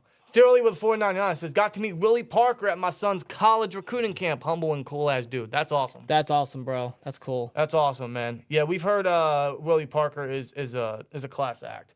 Fast Willie's always been a good dude, so that's awesome, man. Good for you and good for your son. Of course. Glad to hear that. Mm-hmm. I think we got another super chat. Yeah, we got a $2 from Jason Atkins. Says, I'll be watching the draft with you guys. Appreciate it, man. Thanks, Jason. Appreciate it. That's in 3 days. It'll be here before you know it. It will be. It absolutely will be. Tavondre Sweat is probably going to drop into the 3rd or 4th round. Yes, he will, especially with his, DUI? I don't know if it was a DUI. I think it was something related to that. And it was like in the afternoon, too. Yeah, he pretty much he was. It wasn't like late at night or anything like that, which would normally be common for those situations, but it was like in the afternoon. He was day drinking. And that is a concern. Big time. All right, I have the report here. Former Texas Longhorns football star Tavondre Sweat was arrested in Austin over the weekend on suspicion of driving while intoxicated, and now we're starting to get some details. So a DWI. Of what exactly happened. Police officers in Austin responded to a crash on Interstate 35 at approximately 4:41 a.m. on Sunday morning. Okay, hold on, wait a minute. And upon arriving on the scene, found Sweat, who was driving an SUV. Police said Sweat's SUV and a sedan were involved in the crash, but the driver of the other car allegedly fled the scene on foot. Oh. Hit and run. That's a little fucked up. Okay, yeah, Sweat was arrested for DWI and ultimately released from jail after posting a $3,000 bond. In the state of Texas, a Class B misdemeanor is punishable by up to 180 days in jail, a fine up to $2,000 or both. The interior defensive lineman was an ununanimous first-team All-American selection after last year and was instrumental in Texas posting the number 3 run defense in college football. Yes, Sweat, man, he's dropping. Yeah, oh, he's dropping, yeah. But he's. Let's talk about talent, because talent trumps all. It does. In the NFL, talent trumps all. It does. It's fucked up, but it's true. Tavondre Sweat is one. He's a big dude. He's huge. Massive. He would be. You want to talk about a guy that can fill the hole? I'm just saying, him and Benton. I mean, you're talking about a guy that is developing as an interior pass rusher.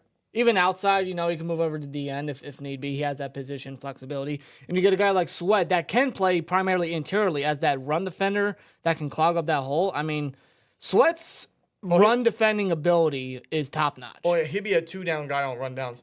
It's top notch. Very similar to what they did with Benton this year. But the thing with Sweat and his, concerns here, which is just, he made a dumb decision. He made an immature, young, dumb decision. You would think that a young guy like him, at this stage of his life, knowing he's about to enter the NFL, live his dream. Yeah, leading into the NFL draft. You would think that he knows he fucked up. Swear jar. You would think that he knows he screwed up. So he's going to humble himself. He's going to just better himself as a person, future on. So although that is going to allow him to drop, you would think that he, as a human being, as a person, is going to better himself and realize, I screwed up. I can't make this mistake. And let me just focus on my career and my aspirations. Again, you mentioned talent trumps all at the NFL. Look at Jordan Davis last year. Remember that scenario he was in? Yes. Remember that? Jordan Davis, and yeah. that didn't do much. That didn't cause him to fall too far. Philly still took him early on. Because Philly knows the potential that Jordan Davis possesses, and he showcased last year. Yes. Sweat, I mean, he's nowhere near the athlete. He's nowhere near the speed of Jordan Davis, but Sweat is still good in his own right with his size and his capabilities on the football field. Yes. Also, he has NFL ball lines. His brother Josh is with the Eagles. That's right. That's right. And yes, I just found that out. I did not even realize that there was a correlation. Yeah. I didn't realize there was a correlation, but yes, I guess they're brothers. Okay, then. So, yes. But, yeah, no. Tavondre Sweat in the third would be a steal because of his dumb mistakes, but he would be a steal. Yeah. In the fourth, that'd be a bigger steal. My God. I'm not passing on Sweat. Because I remember him being mocked to multiple teams in the second round. I'm thinking, man, he's not going to be there at 51. Now we're talking about him. We're talking about him potentially falling down all the way to the fourth round, wherever that is. Wherever that is, man. So, yeah, if he's there, yeah, you don't pass on that. You don't pass on that. Yeah. Especially, like, I know it's overstated, but it's true. I mean, a guy like Mike Tomlin is the perfect guy to set him straight. You know? The man did with AB for how many years? I know. I mean, I got to give him credit. I don't know how he did. You want to clog up the run defense? You want to clog up the run game? Yeah. What was he, 6'4", 360? He's a big guy. Big He's boy. Huge. Him and Benton would be dangerous. Just stopping the run. Him and Benton would be dangerous. Yeah, I really like Tavondre Sweat. It's unfortunate to hear, what he's going through. But, he's still going to be... Just hope he can live and learn. Yes. Just live and learn. Just use this mistake to mature. Just better yourself. He is going to Dallas. Sweat, another problem child. Yes. Yeah, him and Mozzie Smith, huh? Or the Raiders. That wouldn't surprise me. I could see either. He fits the Raiders to a T. I could absolutely see him in black and and silver. What? Antonio Pierce, the criminal background, yada, yada, yada with the Raiders. But Antonio Pierce is a guy that would set him straight. Not anymore. Antonio Pierce is a guy that would set him straight. Yeah. Pierce don't play around. I would love to get Sweat and Barton in the third and somehow get a cornerback and center in the rounds 1 and 2. Sweat would be great. Barton, I struggle with his character issues, but he does showcase a big playability. He was also another former Georgia Bulldog turned Crimson Tide, Alabama. Yeah. So there are absolute connections in regards to the Steelers there. Cornerback and center in rounds 1, yeah, that's still a possible scenario. You are pushing back tackle, but I could see the Steelers doing that. In a way, and we've alluded to this several times, in a way they can afford it because, again, of how stacked tackle is. Well, they have a starter at tackle. And that too, yes. They don't have a starter at center. They don't have a wide receiver 2. They don't have a slot corner. Yeah, they got a fill-in guy, and it's a stacked draft class. So, yeah, they can afford it, although we're all not keen about Dan Moore again, but, just stating a position that they can fall back on. Well, Barton dropped to the third round. You talking Graham Barton? Graham Barton is a first-round pick. Yeah, there's no way. No way. He's not falling out of the first round. I don't see it. I don't think he makes it past the Packers. If he does, some team's going to take him immediately. I just don't see him dropping out of the first round. Mm-hmm. I know some other centers will. Maybe Frazier. Perhaps JPJ. Cedric Van Pran obviously will be a day 2 selection. Yeah, big time. I am in the boat that center will be taken higher than many people think.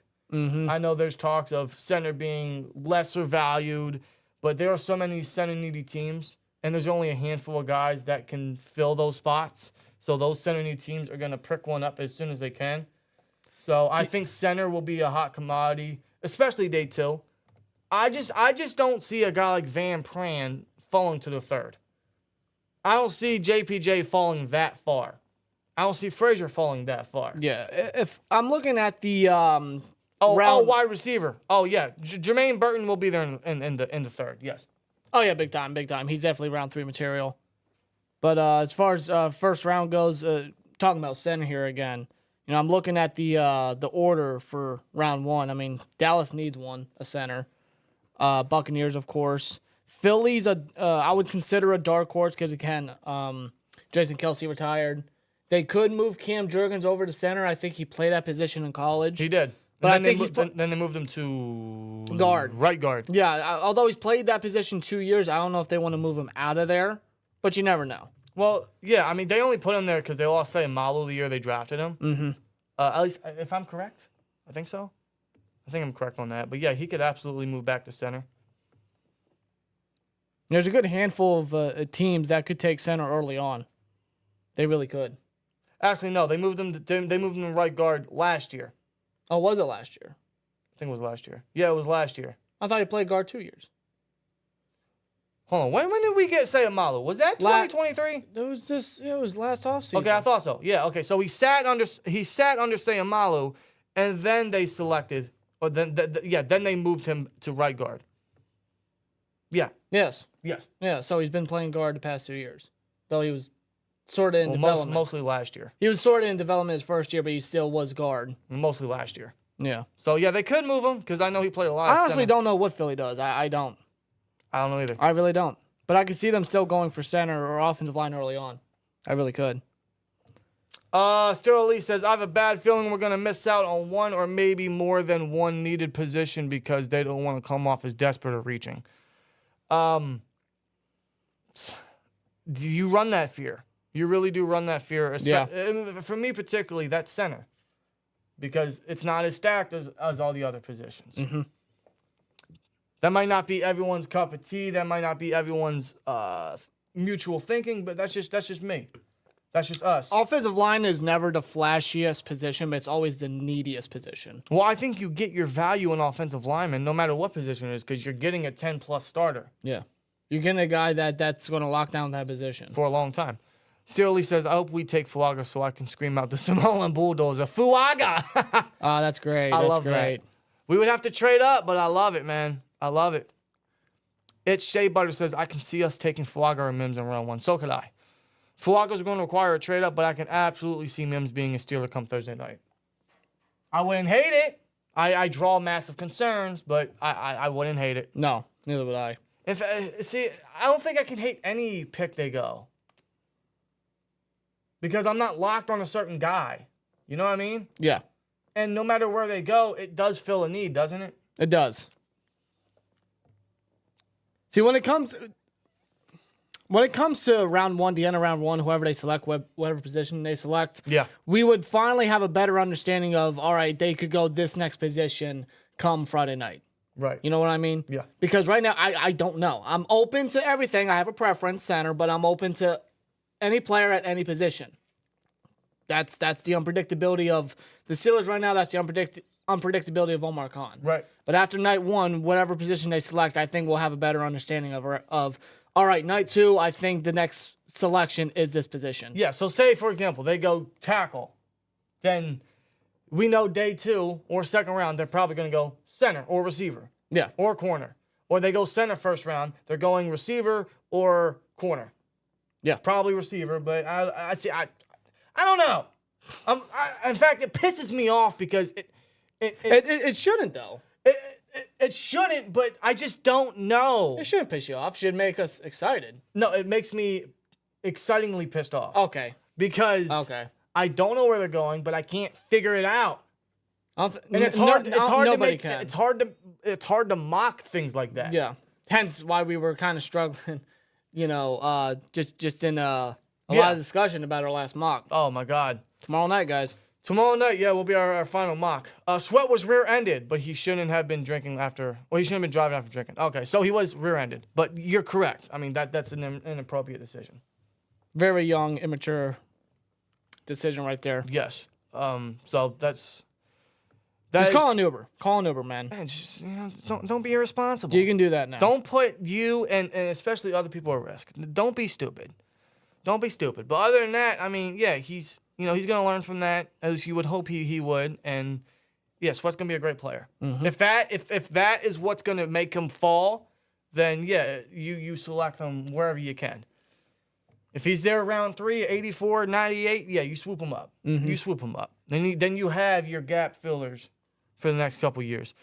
I still have PTSD from Kendrick Green. Barton might become a fine center, but I would rather have a guy who has done it well in college. I would trade back and take Powers Johnson or Frazier, says Robert Salerno. And that's my feeling. Like I wouldn't. I think that's just about everybody's feeling, Rob. I wouldn't hate Barton because I do believe he was a center playing tackle, but he hasn't played it in 4 years, and it's not going to be a smooth transition like you would think. Yeah. At least get someone that's played it in recent years. Just more pure guys, pretty much. I mean, I know, what's his name? I know Powers Johnson only has 1 year starting experience, but so did Broderick.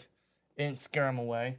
It's not no, it didn't. that minor, that very small experience from Graham Barton isn't scaring the Steelers away.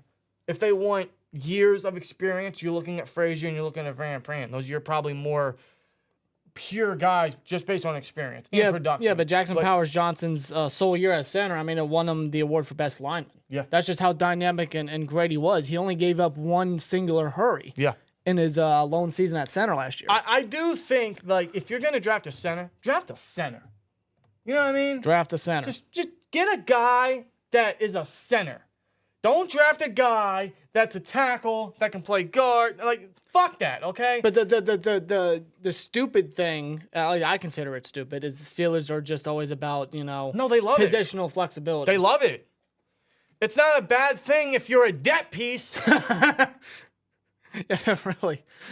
But as far as starter goes, like, wherever they started at, wherever they stood out at, keep them there. Like Chris Hubbard, Matt Fueler, what was that guy? BJ Finney, Nate Herbert, guys like that.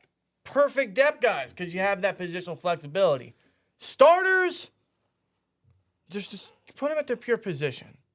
Put them at the pure position. Yeah. Steely says, I'm tired of them taking these swing tackles and swing centers. We need a true center and a true tackle and move Broderick to the left. Thank you, Lee. I appreciate it because you're absolutely correct. Same mindset. My top 3 picks for them are JPJ, Leggett, and Melton. Let's put you in the front office. My God. If the Steelers can somehow come away with that, that's a home run. I don't care what the hell the rest of the draft is. You get your center, you get your wide receiver, you get your nickel guy.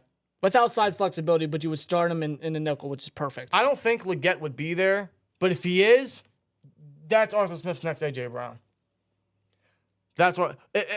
That's just a home run selection. That's a steal at 51. That's like Pickens all over again. How did he fall all the way down to, what was it, 51? Yeah. Well, same scenario. Yeah. Otherwise, I mean, they still have options if Leggett ain't there. Corley. I would like to think Corley could be there in the third, but Corley, they've shown interest in him. Ricky Pearsall is a great guy. If you want that route running ability, you got him. Mm-hmm. You got I was gonna say McConkley, but I think he's gonna be a late first. There's so many other cats, man, that I'm just not even naming because there's so many names that I actually forget the majority of them. But there's so many wide receivers. Bless you. Thank you. I came out of nowhere. There's so many wide receivers that they could select. It's insane, man. Yep. Here, let me get a list of names because the fact that I'm not naming these is driving the ever-living shit out of me. Swear jar. Yeah, like I said, Leggett, there's Corley. Roman Wilson from Michigan. Tomlin has a lot of interest in him. He talked with him at the, was it the Pro Day? Or was it the Senior? I think it was the Senior Bowl. Senior Bowl. They had him at Mobile. That's right. Yeah. That's right, okay. Which is the Senior Bowl. But, he looked intensely at him. Mm-hmm. They sent the house to his Pro Day. Roman Wilson, I would think, is a hot commodity at 51. Yeah. He's more of a slot option, but he is a stud of a receiver. He is. I can't deny that. He was a great weapon for McCarthy last year. Keon Coleman, I know he's a little slower. I think he could be a better N'Keal Harry or N'Keal Harry with hype. Polk from any of the Washington Cats. Yeah, Polk. Jalen Polk. What's the other guy's name? Jalen McMillan. Yep. We discussed A.D. Mitchell earlier. What about the guy opposite of him, Xavier Worthy? Yeah. You know, wide receiver coach was at the Texas Pro Day, I think you mentioned. He's obviously looking at AD, first-round receiver, but Worthy is a guy that they could look at day 2 if he's not taken earlier than some people may project because he broke John Ross's 40-yard dash record. And I don't know if many of you guys know this, but Zach Cassani, our new wide receiver coach, actually took Worthy out to dinner. I did not know that. That's new information to me. He went out to dinner with Worthy. That's new information to me. So not only did he go to look at the trio of Longhorns at receiver, him and Worthy went out to dinner. Okay. That's something. Something to keep in the back of your mind. Although they're looking at AD, they could be looking at Worthy. So I just want to mention that out there as well. Yeah. Spice. Roman Wilson is definitely a top option. I think we can do better, but I mean, receiver could go crazy early day 2. If you were the best available option, if everybody else is gone, then you can't hate it. No, not at all. You can't hate it. NFL's a need, man. Lee says, I also have a bad feeling they are stuck on Dan Moore. They are. I believe that as well, Lee. It's been 3 years, Lee. It's been 3 years. Why would they give up? As much as we want it to end, it's not. It won't. That's the only lean on they have out of all the needs in the draft. They don't have a lean on anywhere else but Dan Moore. It sucks, but they're higher on him than most fans are. They can say that. Can't say that about center. Can't say that about receiver. Can't really say that about nickel corner. You know what I mean? Yeah. Will Calvin Austin take a leap? I would hope so. He needs to. I will admit, and this goes for any of the receivers, they weren't used properly. The previous scheme was the worst ever. Clearly. It was so bad. So everyone was underutilized. Let's be honest. Everyone. It was terrible. We hardly saw Austin. Fucking Pickens could have had more than 1,000 if he was used properly, if he got more targets. Deontay wasn't even used properly. Most of these routes were just short, dinky shits. Like, what the fuck are we doing? We're not exercising any of the field. Yeah. Robinson wasn't really that dynamic. He was more so of the blocking receiver, but, I mean, all the routes he did were pretty much like 85% of the time the same routes he was doing. Yeah. Well, that was also his value. That was his value, but like... But like Austin, like use his speed, use him in the yak ability. Let's get Deontay up the middle. Let's get Pickens. And we saw it a little later in the season when he was gone. But yeah. Still, I would hope Arthur Smith can use Calvin Austin in his speed. Almost like how he uses Patterson's speed. I know he has Patterson, but I don't see why Patterson would be a weapon on the field when he's a return specialist at this stage of his career. We can use Austin in the way of what Smith used Patterson. Right. His versatility, his speed, his shiftiness. That's something they could for sure exercise. It's just up for Austin to make the plays happen, to grasp that opportunity and make the most of it. Yeah. It really is. I do hope that Austin takes that opportunity and just, no pun intended, runs with it. Yeah.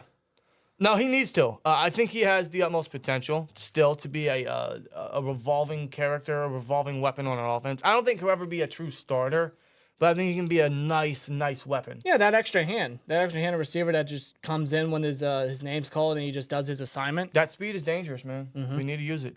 Russell Wilson's deep ball and everything. Maybe even Justin Fields at times. You never know. Oh, absolutely. God, you never know. I can picture it now. You never know. Well, we saw Calvin Austin's deep ability last year a little bit when Kenny threw that dot. One of the very few deep ball throws he did. Yeah, it was a touchdown versus the Raiders. It was a good play, though. It was a good play, great execution. We saw it in the preseason in Calvin Austin's first game in the NFL with Mason. I mean, he can do it. Mm-hmm. We just need to use it. LMK says, unfortunately, I think we are going to address tackle late and give Moore another year with them bringing in tackle from Georgia State, Glover, and the other guy, the Raging Cajun. I forgot his name. Yeah, I'm familiar with Travis Glover. As for the Raging Cajun cat, I'm unfamiliar, so let me search him up. Wasn't that the same college Dotson came from? Yes. That's what I thought. So... In fact, I'll be back. I got to use the bathroom. I'll be right back. If I were to look, Raging Cajun, if I can find him, which I may or may not. I have no. Nathan Thomas from Louisiana Raging Cajuns. He is, the past 3 years, he's played left tackle. He's gotten better every year from what I've seen here. Only 5 hurries, 2 hits, 5 sacks last year. I mean, guy's a late-round developmental guy. I mean, he's got the frame of an Andy Weidel tackle, 6'5", 334. He's got the size for it. You know, as a depth piece, maybe. Travis Glover, I am a fan of him. They've shown interest in him. A lot of interest in him. He's got the same frame of an Andy Weidel tackle. So they could look at him for sure at that point. I really can't predict where they take tackle. I would like for them to go early, but I mean, I don't want to repeat myself. You guys already know the lean on Dan Moore. So if they can allow a position to fall back on later in the draft because of Dan Moore and because of how stacked it is tackle. But seems like we're going to have to deal with another year of Dan Moore, which is what it is. We'll just have to suck it up and deal with it. Yeah, Nate Thomas. Yeah, big dude. Big dude.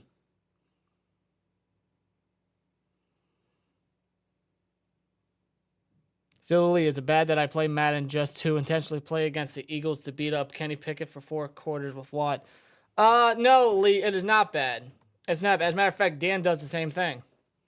He would do the same thing. Well, Silly said, is it bad that I play Madden just to intentionally play against the Eagles to beat up Kenny Pickett for 4 quarters with what? Don't reveal my secrets, man. Come on. Come on. That was between you and me. He said it. He said I had to bring it up. It's not a bad thing, Lee. Like, fuck Kenny Pickett. Fuck him, dude, man. He don't want to be here. I mean, like, screw him. I don't wish him the best of luck. I think I still somehow got that Kenny Pickett picture Kenny Pickett somewhere. willingly opened the floodgates for Justin Fields to be a Steeler. So, if this works out, thank you, Kenny Pickett, but go fuck yourself. Deep down. No, I am. He's wearing 7 now. Who he think he is? I know who he ain't. He's not Mr. 7 touchdowns a year. He's 6 touchdowns a year. Yeah, he should wear 6 because that's all he's gonna get. Is there a 6 taken by? No, that's Devonta Smith. That's Devonta Smith. So, so what? Yeah. You can change his number again. Players always changing their damn numbers and shit. Didn't Michael Vick wear 7 for the Eagles? Who the hell does he think he is? He wore 7. He wore 7 for Atlanta. Oh God. Yeah. I know, but I mean, come on. You got Michael Vick wearing that in Philly. Well, he was Now an Eagles Kenny's fan, bro. Kenny's an Eagles fan. Of course he's going if to. He's an Eagles fan. That's like me. So what? That's like if I were to go into the NFL, or anyone were to go in the NFL as a Steelers fan, and they wore their favorite team, they wore their favorite player's number. You would wear 86, I wear 43. It's or like someone wears like you're not wearing 7, bro. No, I'm sorry, it's not happening. I don't know. Maybe it's just me. I consider like jersey numbers to be taken seriously. Like, you're not gonna fucking replicate what the former player did. You're not. What he did. You're not. But I'm not gonna hand the number out to anybody. I don't know. Maybe I'm just being nitpicky. Well, they handed 53 to Kendrick Green. Well, they handed 83 to Colby Hamilton. They did. Now they getting that. They did. Now they got it to Connor Hayward. Connor Hayward's a stud. He needs to be used more. Yeah. Oh God. Where are we at in the chat? Let me see. Powers was playing center in the Pac-12, not exactly the most physical conference in terms of D lineman. If you know, you know. You could say the same thing for Graham Barton. He didn't really go up against the most physical lineman either. But, I mean, if they can play center, they can play center. Just draft a center. Just draft a center. I think they can hold their own. They got the frame. They got the strength. They got the potential. Yeah, they do. I think they can hold their own. Right. Calvin only played 1 season and had that trash can Kenny thrown to him once Mason took over. His and everyone else's production went up. Yes, because we had a real quarterback. A quarterback that, 1, had nothing to lose, 2, could actually throw the football and was not afraid to throw the football. Yes. Kenny was afraid of losing his job. The man lost his job because, 1, he was hurt. 2, Mason just played better. The pressure was too much for him because he was a first-round pick. He was the guy after Ben. The pressure was too much for him. And yes, the surround support around Pickett. Matt Canada's OC, yes, it didn't favor Kenny Pickett in his development, but at the same time, Kenny Pickett was not doing anything. There were certain very limited assignments and plays that were drawn up where Pickett could have made the proper throws and he was just missing them. There were certain games last year where he just was not executing. And he missed. There were certain games last year that the blame was not on Canada. It was on Kenny because he cannot execute. The Jags game, most importantly, comes to mind. In the game after that, I forgot who he played after that, but I know the Jags game was one where there was zero execution along the offense. Remember that Browns game? I did the Kenny Pickett imitation. Yes. Everyone remembers that. That's a highlight here. Oh, my goodness.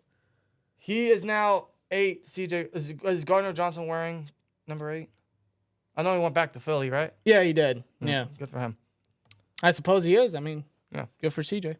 How did John Ross do in the NFL? He didn't do much. Is he even playing football anymore? He retired from the NFL. I don't even know if he's still playing. Wow. He can't even say he holds the fastest 40-yard dash anymore. I would love to see Pickett get to start against us. We would tee off on him. Yeah. I don't wish injury on nobody, but I would like to see Hurts not play when we go up against That's in Philly, correct? Pickett. Think so. Yeah. Think so. Yeah, I think you're right. Would they trade for Cortland Sutton? I think they should. I don't think it would cost a lot. What? What the fuck? What are they doing? Oh my goodness. What are the Broncos doing? Okay, so I decided to check Twitter for a moment, and breaking news: the Jets have traded quarterback Zach Wilson to the Denver Broncos. Someone actually wanted him. That's their solution? Someone actually wanted him? You're trying to get Drew Lock light, bro? Oh, my God. That's their solution? That's who Cortland Sutton's going to be catching the ball from? Get Sutton out of there, dude. Get Cortland Sutton out of there. Someone save this man. Wait a minute. What the hell did the Broncos trade away? I don't want to know. Why? Yeah. Why? Okay. Hold on. No, someone save Cortland Sutton. Why are the Broncos trading away capital? Yo, Why are they trading away capital? Yeah, they don't have much of it. Is there any details on that? Someone save Cortland Sutton. Omar Khan, save this man. I know the Broncos said they don't want to trade him. Just throw a fourth. See, Rappaport, hoping for a fresh start. Former Jets starting quarterback and number 2 overall pick, Zach Wilson, is on the move. Source says he's being traded to the Broncos. No. The deal includes a late round swap pick, 6 for a 7th. So they swap picks? It's pick 203 for pick 256. So and Zach Wilson. Late round picks. Whatever. Yeah, Zach Wilson just got traded. No one cares, but that's hilarious. No, I find that funny. Get Cortland Sutton out of there. Khan, just save this man. Trade a 4th for him. I would gladly trade a 4th and draft another receiver. Trade a 5th next year. We have 2 of them. Dude, that's funny. That is funny. Wow. It wouldn't cost a lot to trade for Sutton, dude. It would not. Denver. What is you My doing? condolences. I apologize. Come this time next season, I project you to have the number 1 overall pick. Yeah, they are. That's my prediction. Oh, yeah. That's my prediction. Oh, that's a guarantee. That's a guarantee. Dude, what are they doing? From a Rutgers and Steelers fan, are we still thinking Max Melton? Yes. I'm looking at him as a top option day 2 for slot corner. And they've shown a ton of interest in Melton. They brought him in for top 30 visit. And the NFL bloodlines. The guy can play. The guy's a bona fide slot guy to start his NFL career. The bloodlines. Speedy, physical for his size. He's a stud. Big time. Ball hawk. Yeah, I love Melton. He'll be your prototypical slot guy for this upcoming season. Yeah. Wow. I don't know what the hell the Broncos are doing, though. That is hilarious. Wow. I'd rather run it back with more than take Mims or a center at 20 than take the field with the same suspect secondary in a wide receiver room in which Pickens, who is not a top 10 wide receiver, is the best. Hey, I see what you're saying, Dresden. I do.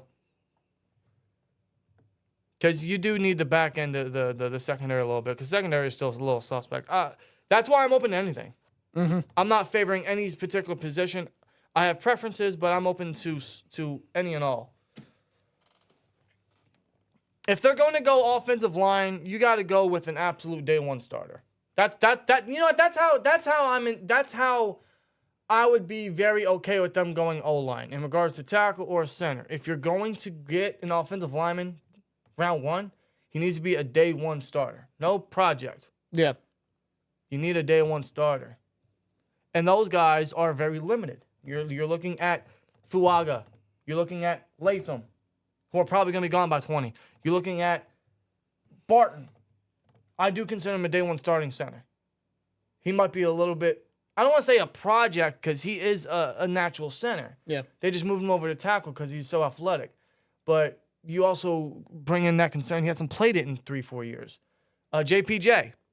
He's a day one starter. Frazier, he's a day one starter. Yeah. But if they're going to get a center, I would prefer a trade back option because you get an extra pick while still getting your future center. Mm-hmm. Wow. Let me see. Not sticking up for Kenny, but adding Russell Wilson will be no competition. Tomlin and everyone else lied to Kenny. Apparently they had confidence in him. Apparently not. Well, no one had confidence in Kenny. I get, like, Tomlin and them probably went back on their word on Kenny where they said, hey, you're the starter, we're going to bring in competition. And they brought in someone that's absolutely taking the job from Kenny. But, I mean, I get that they went back on their word, but Kenny Pickett sucks. It's business. It's a business. It's all about bettering this football team. So, sorry. Kenny don't want to be here, you're out. Simple as that. Well, just don't suck. You don't. Well, listen. In fact, he didn't want to compete. He didn't want to learn. No, he didn't. Like, what Fields is about to get, Kenny could have gotten. Yeah. In the words of Jack Perry, cry me a river. Just saying. Yeah. By the way, that pay-per-view was really good last night. Yeah, I enjoyed it. It was a good time. Bro, that Ospreay and Danielson match, holy shit. Top-notch wrestling right there. God almighty. Let me see something. I'm very curious to see something real quick. How do I check? Is that like game logs or something? What are you looking for? Yeah, like that. Like I'm just looking at something specific. What are you looking at? Dan Moore? Yes, I am. Okay. How do I scroll down? What for that? This thing is not. You can't. That's whore monkey. You can't. Anyway. I mean, look, it's got all the weeks.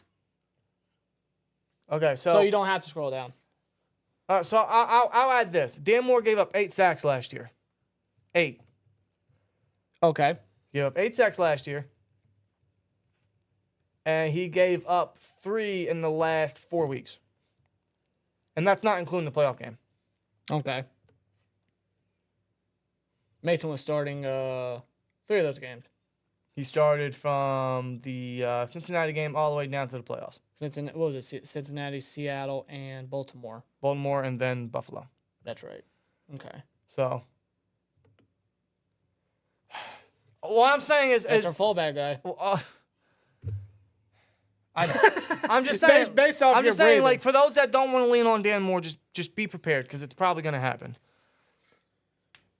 Sutton is too expensive unless they pay half his salary. That's a terrible fit. I don't think it's a terrible fit. What, for Cortland Sutton? No. No, I don't think it's a terrible fit. Well, for his current contract, he's only due $2 million. Yeah. He's not doing. He didn't show up for voluntary workouts. No, so they would because he wants a new contract. They would redo his contract, very much like they did Dante Jackson. Right. I think that's what they would do. I don't think Sutton would be too expensive. That might just be me, but I don't think he would be that expensive. No. Lee. The Broncos signed Levi Wallace. What are they doing? Yeah, today they signed Levi Wallace and they just traded for Zach Wilson. What are they doing? Still, yes, they are tanking. What are they doing? Sean Payton better have a plan and set for the long haul. Bro, what are the Broncos doing? You know what Sean Payton did? He just took the money.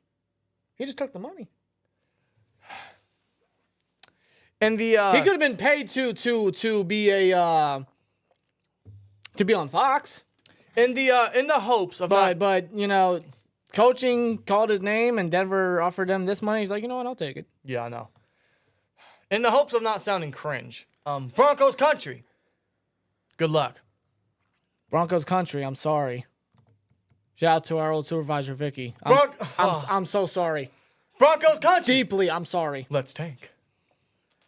Oh, God. What are the Broncos doing?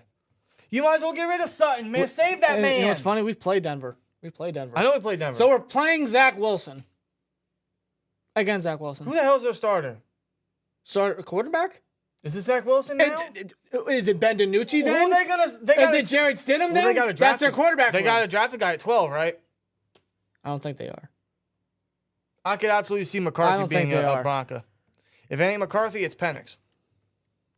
I don't think they are. But the Vikings need a quarterback at 11 or 23. Yeah, the Giants is arguable right there. The Broncos are kind of in a bad spot, I would say.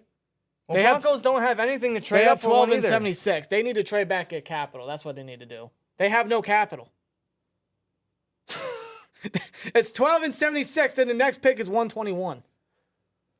And then they just got a plethora of mid-round cap, late-round cap, which is whatever. All right, Broncos. I will trade you 20, and I'll trade you. Well, let me think this through.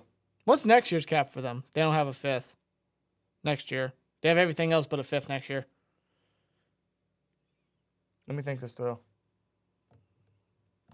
Actually, I don't know if I can do that. I was thinking trade 20, 51, and 98 for 12 and 76.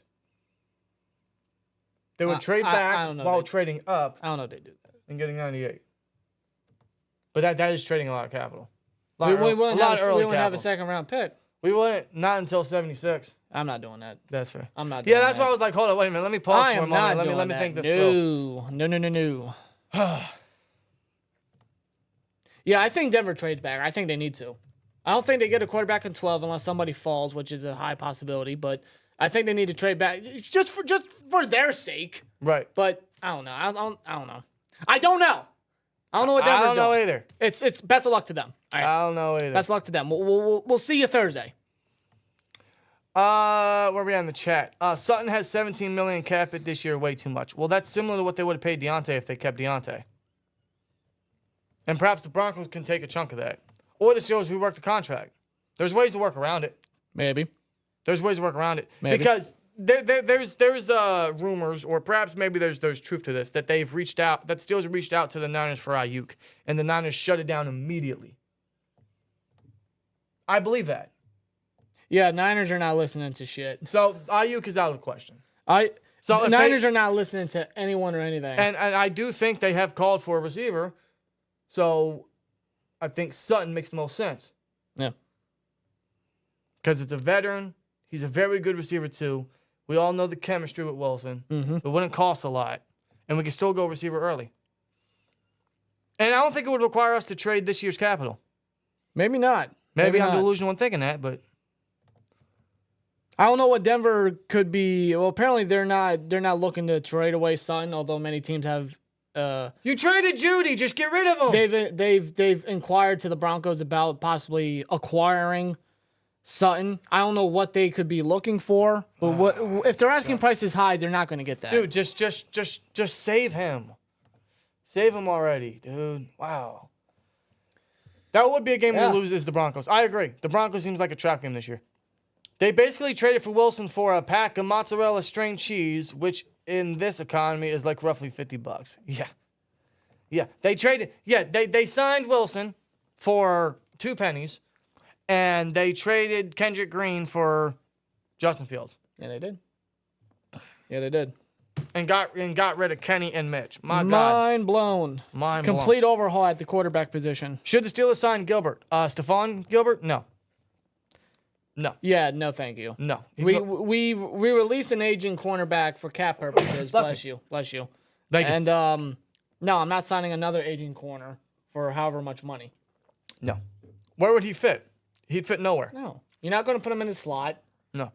Dante Jackson's the outside guy at this point of his career. Like it wouldn't make sense. Yeah. It wouldn't make sense. Not a good fit. What about trading 119 for Adam Thielen? I don't know if the Panthers want to trade away any targets for Bryce Young, especially guys that he has chemistry with. Because Thielen, out of all the bullshit last year, still had 1,000 yards. He did, which is crazy. It is. Even for his age. Yeah, and he's going to be the primary slot weapon because I think Deontay and Mingo are going to be the perimeter guys. Yeah, and Mingo could have a solid, not breakout year, but a good second year. Yeah. If Young actually develops properly. Yeah. I mean, I like Thielen. I just don't think the Panthers are going to trade away any communication away from for Young. There's been discussion that the Panthers could go wide receiver with one of their selections, maybe even early. So maybe. I don't know. But I don't know. I have no idea. You mean the Panthers? Did I say the Panthers? I think you said Panthers. I think I said Panthers. I know they need center and they need edge rusher. Yeah, because they traded away Burns. So they got one of the Giants picks, but yeah, they need center. Could the Panthers be a trade back option? Absolutely. We would trade 20 for 33 and 37? 39. 39. It would be 39. I Regardless. think 39. Regardless, they would have to trade up back into the first round. Yeah. If the Steelers are going to trade back that far, they're going to be aggressive in wanting to acquire both those picks. They would trade out of the first round. The Steelers would. Yeah. But that would give them 2 very early top 10 day 2 picks. Excuse me. Yeah. But the problem with that is the Panthers have so many needs. Would they risk trading away so much day 2 early capital? With trade up? where they're at, which is 33. Give me a minute. Yeah, 33, 39, then the next pick is 65. So if they were to get pick 20, the next pick is 65. Yeah. But they want to wait that long? I don't know. I don't know if they would want to either. I don't know. I don't know. Yeah, just spitballing, just subtle discussions, because any team's a possibility when it comes to trading back. But you're trading out of the first round. Would the Steelers do that? I don't know. I They're think it depends on if any of the guys that they wanted aren't there, if they don't want to reach, quote unquote. And just get 2 extra picks out of it. Yeah. They would have to wait day 2 to make a selection, unless they use one of those picks to trade back into the first late in the first round. Right. That's another possibility. With Omar Khan, you never know. No, you're right. We say that several times, and it's true. Right. I don't know. Let's see. It's just I don't because they're in a prime spot at 20. They are. Do they want to pass on so many incredible talent? I don't know if they want to do that. I don't know. Unless everybody is gone, but how likely is that? At 33, that's a prime spot for a center, regardless who it is. Yeah, it would be. 39, prime spot for a receiver. You want Leggett? Perfect. You get him right there, yeah. Perfect. If McConkley falls that far, perfect. I doubt it, but who knows? Yeah. Who knows? But yeah, I mean, we've entertained that for a mock draft a couple times. I just don't know if the Steelers want to trade out of the first round and if the Panthers want to trade that much capital to get back into the first. Because edge rusher isn't that deep, and there's not too many teams that need edge rusher. I mean, you got Latu, you got Turner, you got Darius Robinson that could fall. Those guys might be first round, or probably will be first round talents. Yeah. I think Latu goes decently early. Well, Turner and Latu will go early. Yeah. After that, I don't know if the Panthers could, get a guy like that day 2. So maybe they do trade up. I don't know. I have no idea, man. I have no idea. 36 and 40 from Washington. Do they really have that much capital? All right, this damn computer. That's not the one I wanted. Come on, what do I do? There we go. I didn't even look at Washington as a partner, as a trade partner. Commanders have I didn't realize. Damn, they have like six top 100 picks. 2, 36, 40, 67, 78, and 100. Wow. Panthers, yeah, I could see that. Yeah. I could see the Panthers, especially with Dan Quinn, I could see them getting aggressive, trading back into the first. But they would absolutely have to give us 36 and 40. Maybe even 78. Mm-hmm. Because we are trading 16 spots back. Yeah. Yeah, if they're going to trade out of the first round, Khan's going to be aggressive in getting some day 2 picks. Oh yeah. Because That's just the way it is. That's just the way it is. Yes, if any team wants to trade back into the first, you got to give us a majority of your day 2 shit. Yeah. Because you're asking us to not select a guy tonight. But how many holes? I mean, the Commanders got a decent amount of holes still. Yeah. You know, They have their receivers. They have traded away. their They running back. traded away both edge rushers. I think they still need. They have no edge rushers. They need a quarterback. I mean, Obviously. they'll get that at 2. They'll get that at 2. But after that, they still got holes to fix and fill. Yeah. I didn't even think of Washington. I looked at Carolina. I've looked at the Packers. I've looked at the Cardinals. I never looked at Washington's direction. Only because I never thought of trading out of the first round. Outside of the Panthers, because that's a little more feasible. Right. I don't know, man. I don't know. I have no idea. You can trade your 3rd round pick to move up. They're not going to trade out of the first round. Yeah, I mean, they could. They could trade 98 or 84. Regardless, they're going to have a 3rd round selection. Yeah. So, I mean, they could really do that. What's this about Marvin Harrison Jr.? Yeah, we're not trading it for Marvin Harrison Jr. Yeah, that's not happening. Receiver Mark. isn't that necessary. I'm sorry. It's not that You know how much we have to trade for 4? We're talking like the next 3 first-round picks. Omar Khan's a wizard, but he's not that much of a wizard. Not that much of a wizard. Just saying. Broncos traded for Zach Wilson's little brother. Who are you referring to?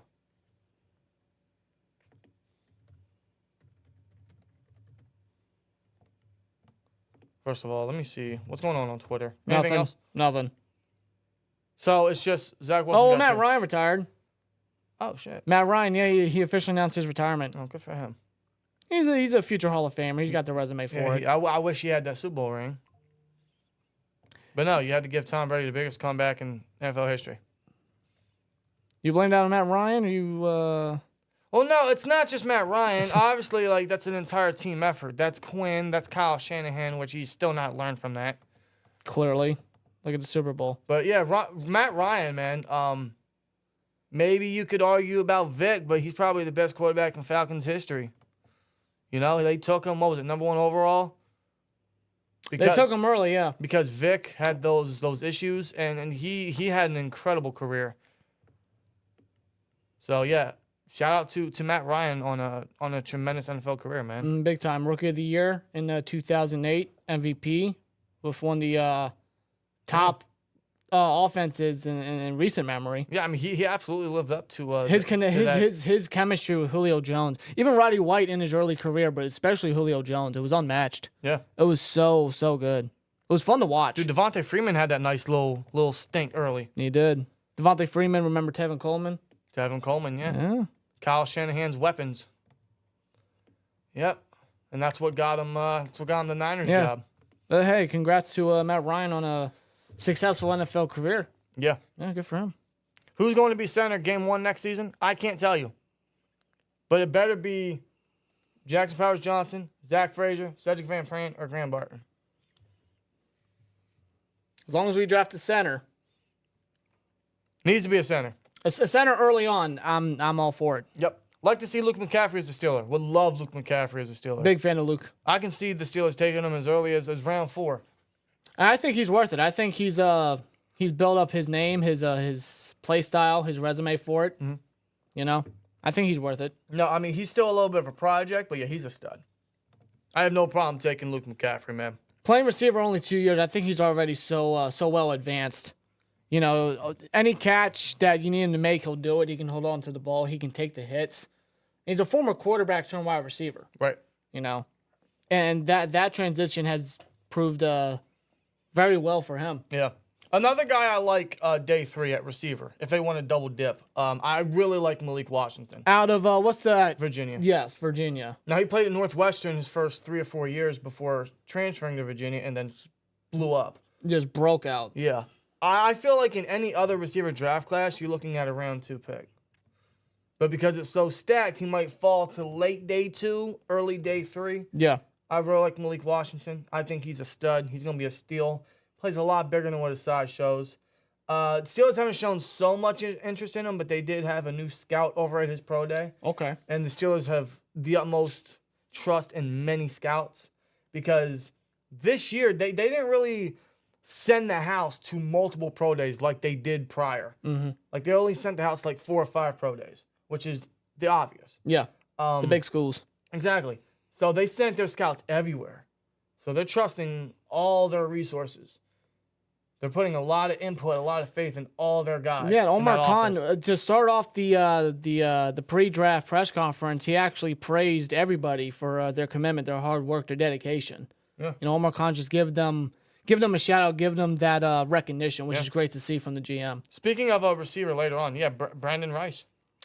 Yeah, Jerry's kid. Jerry's kid. Jerry's kid. Yeah.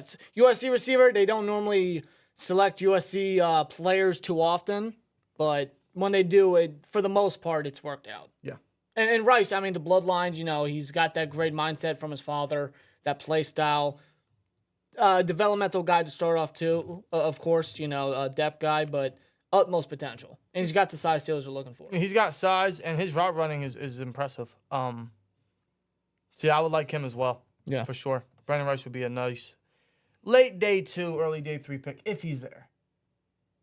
I can see him sneak his way into late day 2, but I think I have a early day 3 grade on him. Yeah. But I think he's worth it. I do. Just saying, they can go anywhere. They can absolutely go anywhere, a receiver. But I think double dip is a viable option, unless they trade for one. Yeah. If they trade for a receiver, they're still going to draft one. That's for sure. Jalen Coker is a slipper. Yeah, from Holy Cross, absolutely. And they don't mind taking guys from smaller schools. No. Coker is a very underrated guy. He's going to be a nice little nice depth piece to start off, and then he's going to just work his way up. Yep. He's a very good option as well. Just another productive player with a very good size, what the Steelers are looking for. Yeah, and that's one thing they've added in the receiving room, and as well as the cornerback room, is that size. Like those 6'1", 6'2", 6'3" bodies, like they just really like to dominate in the size area. Yeah, bully football. Yeah. Bully mentality. Yeah. It's a necessity, as a matter of fact. It's essential for Arthur Smith's scheme. Yes. What he's looking for. It's always what he's wanted. It's always what he's had with the likes of A.J. Brown and Drake London in Atlanta, you know, guys like that. Yep. The size, the capabilities, the potential. Yeah. That's just what he's looking for. Jermaine Burton's going to fall because of character issues, but he has insane talent. He does, and talent always trumps all. But do you want character issues back in the locker room? We just got rid of that. Yeah, the reason the main reason, now I want to say it's the only reason, but the main reason they got rid of Deontay was because of the negative influence in the locker room. Yeah. I don't know if they want to get another one of those situations. Well, they want a leader in there as well. Yeah. I don't know if they anticipate that from Pickens, but they do need a leader. That's another reason why I like Cortland Sutton, because of that leadership, that experience factor. We need that. We have a leader in the offense again with Wilson, but we still need that guy in the receiving room. Yeah, that presence there for sure. If we get 36 and 40 from Washington with 36, 40, and 51, we can get Frazier, Leggett, and Melton. I like it. That's a home run right there. That would be perfect. That's a home run right there, bro. LMK, that would be perfect. That's a home run. Yeah, I mean, if we can get all that, holy hell, then you're getting some of the best day 2 talent and filling the needs incredibly. What's the drop off from Powers Johnson, Cedric Van Pran, and then Zach Frazier? I would say Powers. Okay, how do I measure this? Let's just say Powers Johnson, Zach Frazier, and then Van Pran. Okay. I don't disagree. If I had to rank it, Powers Johnson 1, Frazier 2, Van Pran 3. Does that include Barton or not? Oh, he didn't mention Barton, so okay. Well, so there you I'm go. just naming off. Oh the yeah, list in of that Thomas order. Blair. Yeah. No, I mean that's obvious. I think that's just about everybody's. Well, either of them are great options. They're centers. Yeah, they are. Bub Means at Pitt is 6'1", 217. Yeah. Yeah, Bub Means. Yeah, they've looked at him as well. Yep. Another guy they looked at who I liked later on is Jordan Whittington. Yeah, another Texas cat. Yeah. Yeah. Special teams value. Great blocker. I really like him later on. Yeah, a bit of a Swiss Army knife, especially with his size, that running back. Background. Yep. You know, he's got the blocking capability. He's a good depth guy. Absolutely. Yeah. Especially since we lost Miles Boykin. I can't remember who he's signed with, but he's Giants. Yeah, Giants. That's right. Yeah, he's gone. So we don't have that that special teams ace no more. So Whittington could take that role, that opportunity. Who are the guards that are viable centers? Haynes, BB, Mahogany. That's about it. I'm not even looking at guard center guys. I'm just looking more at centers, like pure centers. Right. Yeah. So, I mean, I'll add that. Let me see. Says says first round center, cornerback, receiver. Second round wide receiver, center. Third round tackle, cornerback, D tackle, linebacker. Third round B is cornerback, linebacker, D tackle, offensive tackle. Fourth round cornerback, receiver. These are my favorite spots to draft each position of need based on the projections we have, and I feel the same way. Unless a tackle falls in the first round that I can't pass on, then I'll put tackle in the first round. But yeah, that's kind of my thinking as well. Is that very particular order? Yeah. Just like the value of the picks and the players that could be there and their projected round selections. Yeah, I'm in the same boat. I am in the same boat. Yeah, I agree. Van Pran seen the better competition. He did. I just think he's a little more.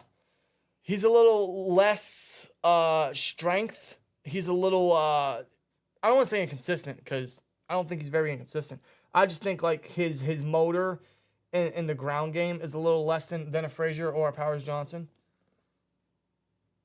Yeah, I can see where you're going from there. Yeah, I just think like mostly like his foot drive. I just don't see that as much intensive power like a Frazier or a Powers. It may not be as quick or as athletic as the initial two. But that doesn't mean I'm not a fan of him. I mean, The guy's 3-year starter. The guy's a great center. He's a pure center. He comes from a great school. He's adapted one hell of a mindset, a mentality from being at that school. Yeah. And he was just a stud at Georgia. Right. So I mean, it's one of those things where he would be like a last resort, but that's not a bad thing. No, It's not a bad thing at all because I do like Van Pran.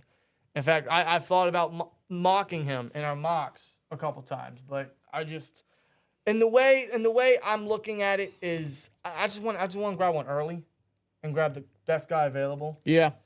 I know people think Van Pran could fall to the third. I'm not waiting to the third. I'm not. I'm just not doing that. I'm not waiting for anyone after Van Pran, bro. If you got to do that, then you messed up the center position.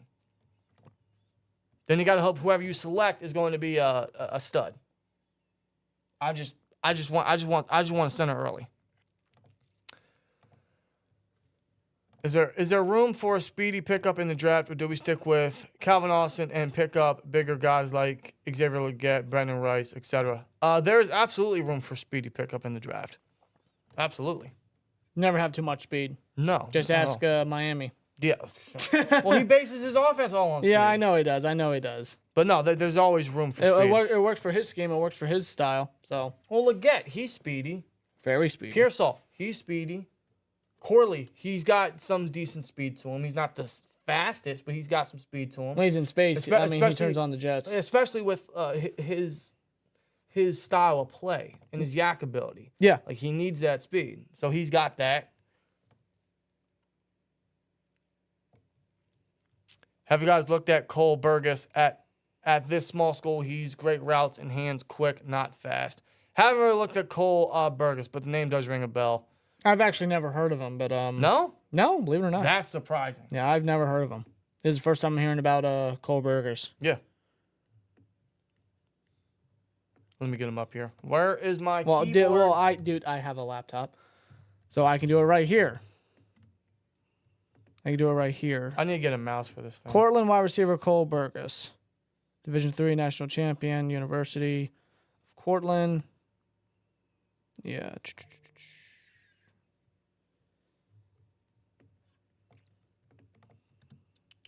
Let me see here. What's going on? Oh, that Pickens jersey in the back is pure fire. Yeah, right there. That's actually a signed Pickens jersey, which will be given away on night one of the NFL draft. And if you guys want to get involved in that, all you got to do is join the STN membership. Low cost of $199. And this Joey Porter Jr. signed jersey, which you can see the signature here. And it has the authenticity sticker or whatever it's called. This will be up for grabs. This will be given away on night 2 of the NFL draft, which, as you guys know, we'll be live for. So if you guys want to get involved on any of these draft giveaways, all you got to do is join the channel membership for $1.99 a month. That's it. And you also get emotes in the chat, which will be live all week, so you guys can use the chat emotes. You guys get live access to early released videos, which the STN members have been getting. And I actually just added this Omar Khan, King Khan emote for you guys in the chat because I feel like it's relevant since the draft is here, and he is still King Khan. He is still the con artist, the con man. It's what they like to call him. Yes, sir. So, yeah, you guys want to get involved on that? It's up for grabs this week. It's going to be up for grabs this week. In fact, I really like how it looks in the background. I'm starting to think maybe we should add more. Yeah, put like another jersey back there or something. Now, for those that have been following us for a year or so now, or even longer, you guys know that we have signed jerseys and box shadows that we used to have in the background. Because we moved to a different area, a different house, we don't have the wall that we used to stick them on. That is still in progress. The signed jerseys will be back up. I can't tell you when, but they will be back up. It's in storage. We still have them. We did not get rid of them. They will be back up, but for now, we could still find a sign. Because I have so many signed jerseys that aren't even framed. That's right, you do. That's right. I think I have You have Minka. I have Minka, and I think I have someone else that's not even framed yet. Don't I have a Ward that's not even framed? You have 2 signed Wards? Something like that? I don't I know you have one. You have the one that's... I know you had the second one. I don't remember. But yeah, maybe we should start adding them in the background. Because I like the look of these jerseys here. It's a great idea. We only put these jerseys up because they'll be given away later this week. Yeah, so we it's a highlight to giveaway. Yeah, exactly. So, but for future reference, maybe we take some of the jerseys that aren't framed and put them in the background. Yeah, we can do that. Okay, I don't know if I got allergies. I keep sneezing. My God. S. Dresden says, I'm really high on Leggett, but to be honest, he's probably not going to make it out of the first. He probably won't, and if he does, he'll be taken early.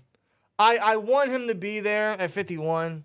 We've mocked him at 51 before. That's wishful thinking, but I don't see how he falls. I don't know. Yeah, I don't know, man. If he does, it's only because he had 1 year of production, but I don't care. He's a stud. In fact, if there's a receiver I really want day 2, it is him. It's him. It's him or Pearsall. Pearsall. I even like Corley. But if you want true big play, then yeah, you're looking at those guys. Yeah, for sure. For sure. Big time. MLK. Yes, he's just become a STN member. Thank you, bro. And he got all the emails in the chat. Appreciate you, man. And you are now officially enlisted in the giveaway. So good luck to you this week, this Thursday and Friday. In fact, that's what I got to do at some point this week. I got to put all your names in a little spin randomizer. Yep. Just so it's already preset. Because I don't want to be doing that live while we're, watching the draft. So I got to do that before time. Thankfully, we are on vacation this week, so we got all the free time to do that. So, yes, sir. Yes, sir. Good to be on vacay. Sanders Till or Phillips? Sanders Till. Listen, I like Phillips. I think he has good upside. I think he's primarily a slot guy, though. He's got the outside flexibility, but I think he's a better slot guy. But if you're asking me which slot guy I prefer, it's Sanders Till all day, every day. What's surprising to me is they brought in Phillips for a top 30 visit and not Sanders Till. Yeah, that's right. That's right. That doesn't draw it away, but... Well, keep in mind, they said the house in Michigan. Yeah. And they've been scouting Sanders Till for quite some time. And Sanders Till was a converted receiver turned corner. They love those guys. Does anyone remember Justin Lane? He sucks, I know. But yeah, where's he at, huh? I don't know. Let's not... You know what? Hey, you know what? Because it's the beginning of the week, how about, How about we do a 10-year challenge? Let's look back at all of the past 10 Steelers draft classes. Yeah, why not? Let's have a little fun here, huh? On this Monday afternoon sale at 3:17 In fact, p.m. let me get on the computer here Yeah. so you guys can watch. Yeah. Let's see. Let me get it up here. 2014 Steelers. Okay. Yeah, let me Pittsburgh Steelers season. Yes, sir. 2014. I mean, we know the first round pick. Well, first of all, let me get it on the screen here. But yeah, Screen share. I suppose this will be a good way to end the stream here since we've been. Let's have a little throwback here. Let's look back at the Kevin Colbert era. Yeah. Bro, the way you moan. Shut up. Shut up. You listen. I know. Omar Khan's still trying to clean it up. Yes, he is. He's doing a good job. He's doing a good job. Does anyone have any issue with what Omar Khan's been doing? I don't. Okay. Let's hope that works. Y'all remember Shamarko Thomas, future Troy Polamalu. Icy Roads, bro. Holy crap, that's a name that I forgot about. He was the only one that went to his own.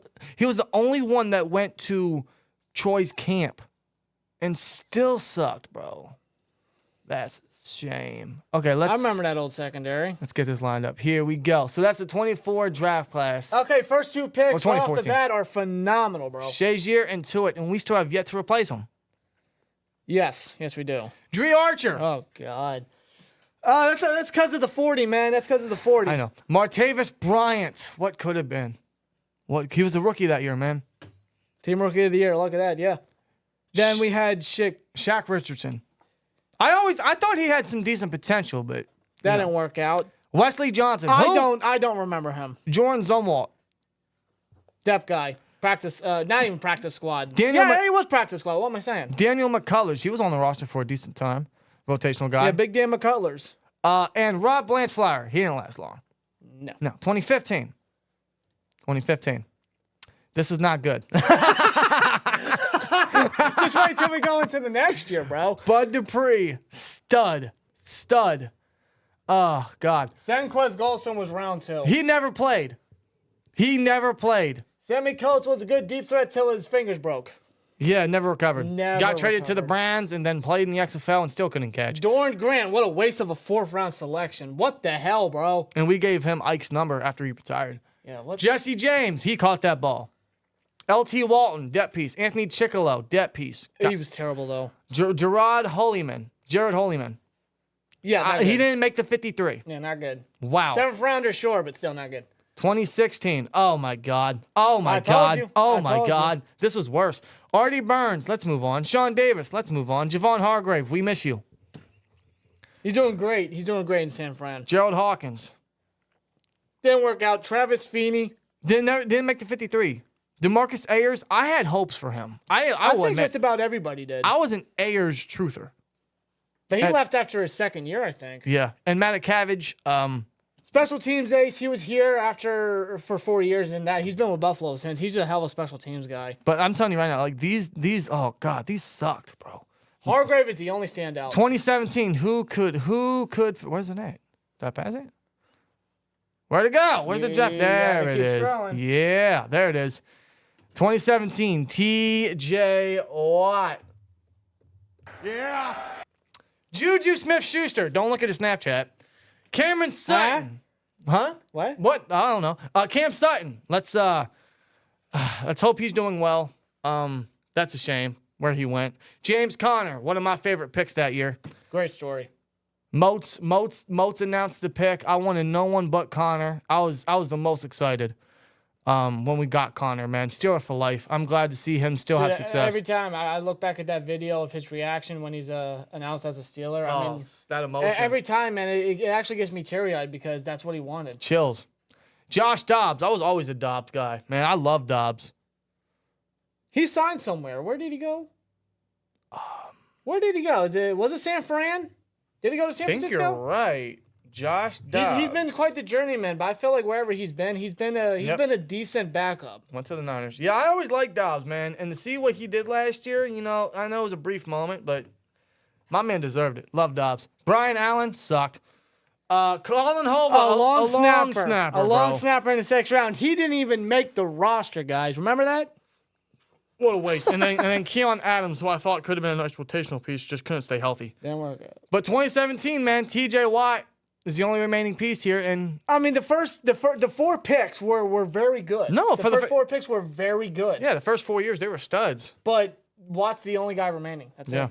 Yeah. And speaking of that, hey, that'll remain the same once we continue to get You know, into it's this. crazy because that edge group that year, like it was talked about as one of the top edge classes during that time. There was Charles Harris, there was Takaris McKinley, there was Taco Charlton.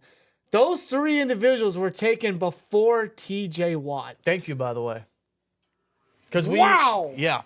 Now, 2018, this is where it gets really, This is where, like, it's it's like the Titanic. It slowly sinks. Yeah, this is where Kevin Colbert's most recent mistakes are still haunting us.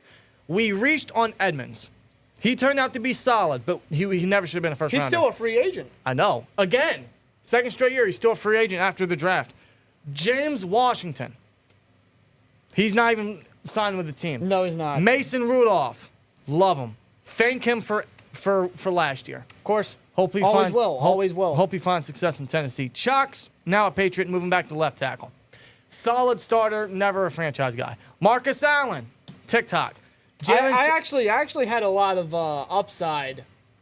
I saw a lot of upside in Marcus Allen, but he just never developed. No. He never really made the transition. Moved to linebacker, special teams guy, and couldn't get Yeah, off. it was always a Instagram live guy. Yeah. He's the one that brought- got annoying really quick. You know, he's the one that brought in walk your trap, take your trap. Like, he's the one that started that trend. And I never found that to be cool. That might just be me and Dan. I'm sorry, but like, no, but not a fan. Jalen Samuels, he had one great game versus the Patriots and fell off. And Joshua Frazier. Wow. No one remains. No one remains from that draft class. And this will remain prominent for the next couple draft classes, guys. 2019. 2019. We traded up for Devin Bush. We traded with the Broncos to get Devin Bush. What an absolute terrible move. We traded up with the Broncos ahead of the Bengals because the Steelers thought the Bengals were going to get Bush. Well, the Broncos had Devin Bush's name on the card, and then they pulled the trigger on the trade. So Devin Bush could have been a Bronco. But then we would have not had a linebacker. We were so desperate to replace Shazier, we traded it up for Bush. Yeah. At the time, it was a move that we all thought was necessary because the absence of Shazier was so evident. It was terrible. Yeah. So the Steelers took a risk, and it was just a bad swing and a miss. Hold on. Jalen Samuels was not better than Connor. No, he was. Who said that? X Concepts. They passed on Kittle and Dak for Dobbs. Trash pick. Yes, that still haunts us. Because we could have had Kittle. You're right. You're absolutely right. But Deontay Johnson, round 3. He's no longer here. Nope. He was the best pick out of this entire draft class. No longer here. And that's not saying much. Justin Lane, bum. Never started a game. Benny Snell. Doesn't even have an interception in his career. No. I don't even know where he is. Benny Snell football. Zach Gentry. Sutton Smith. Isaiah Buggs. Ulysses Gilbert III. And Derwin Gray. Oh, my God. The best pick here was Deontay Johnson. And he gone. And he gone. He gone. And he gone. Bro, dude, everybody outside of Johnson, everybody is depth or practice squad. 2020. Oh, my God. I'd rather not look at it. Okay, well, we know what we did round 1. We traded that away from Maka. Chase Claypool. I wanted JK. Everybody did. But Khan could not wait to trade away Claypool. Couldn't wait. And we got JPJ out of it. Alex Highsmith. What a home run selection in the 3rd round. Just a stud. Anthony McFarland, now in the UFL. Kevin Dotson. He was out of position, now got paid big bucks by the Rams. Good for him. Antoine Brooks. Wow. Carlos Davis. Not even on an NFL roster. 4 of these guys aren't even on an NFL roster. We got a one. This was 4 years ago. It was. 4 of these guys aren't even on an NFL roster. No, Highsmith's the only standout. Corey Flores with a 199 says Justin Lane is a rapper now. Are you serious? Is that true, Corey? Is that legitimate? Oh, my God. Oh, my God. So is Edmonds, by the way. Oh, my God. I know Edmonds been doing it for some time. Well, Bell's a rapper, too. What is us drafting hip-hop artists? I don't know. 2021. Yeah. Ill. Najee, I mean, great pick. Great pick. I would expect his 5th-year option to be picked up soon. I'm sorry. The only person I could stare at is one of the worst draft picks in Muth history. was the 2nd-round pick. We know who we passed up on for him, and we're not even using Muth. But even when he's utilized, I would say his play is a bit inconsistent. His performance is a bit inconsistent, and the injuries are a concern. Yes. The problem with Muth is we know his potential. We know we can use him. He's just a soft tight end. He doesn't play like a tight end. He's just fragile. This is where... And he can't block. Muth needs to break out if he wants to stay. Yes. Big time. Round 3, Kendrick Green. Yeah. Next. Yeah, Dan Moore. Holy God. Buddy Johnson, Isaiah Loudermilk, Quincy Roche, Trey Norwood, Presley Harvin. Wow. We only have 3 of these still here. This was 3 years ago. Only 3 still remain. No, 4. Because you still got Loudermilk. Okay, 4. Still. 4. Yeah, remember Kevin? Remember that? Remember that we traded back into the 5th, and then we traded we drafted Loudermilk. Everybody was like, "Who the hell is this guy?" And then Kevin Colbert said, "We see a young Cam Hayward in this guy." Yeah, Excuse the hell out of me. No. What the hell was Colbert thinking? Not even close. 2022. This was 2 years ago. 2 fucking years ago. Kenny Pickett. He's gone. George Pickens, phenomenal. Leal, He's good as gone. I don't even know about him anymore. I still think we could trade him for a late round pick. I'll take whatever. I'll trade him away for an extra cap. I don't care what it is. I wouldn't be surprised at all if we go defensive line and then we replace that guy. We replace Leal with that guy. Fine. Fine. Calvin Austin. He's a depth piece. Still has some potential. Let's see if we can use him right. Connor Hayward, same thing. Mark Robinson. Not dependable. Not dependable. Just special teams. And Chris Oladukin, who is still with the Chiefs practice squad. He's a 2-time Super Bowl winner because he's on the practice squad. And this guy was selected before Brock Purdy. Wow. Yeah. Wow. And everybody said, "Oh, this is Mason Rudolph's replacement." Yeah, no. What? Yeah, no. Yeah, no. Man, what were y'all smoking? And 2013, easily the best draft class out of 2023. Did I say 2020? 2013. Yeah. Oh, 20. I said 2023. You said 2013. Regardless, 2023, man, this is the best draft class on this entire board. Oh, my God. Brock. Especially from a potential and a projection standpoint. And just what they did last year. Broderick Jones, Joey Porter Jr., Keanu Benton, Darnell Washington, Nick Herbig, Corey Trice, and Spencer Anderson. The value in all those picks is still astonishing to me. A year later. I'm excited for these guys' future with this team. I really am. Yeah.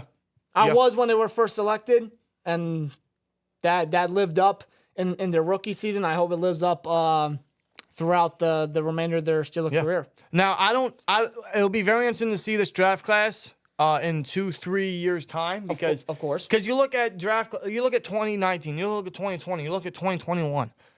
Half of those guys are already gone. Yes. So you look at this draft class in the same time frame, I'm very interested to see where we lie.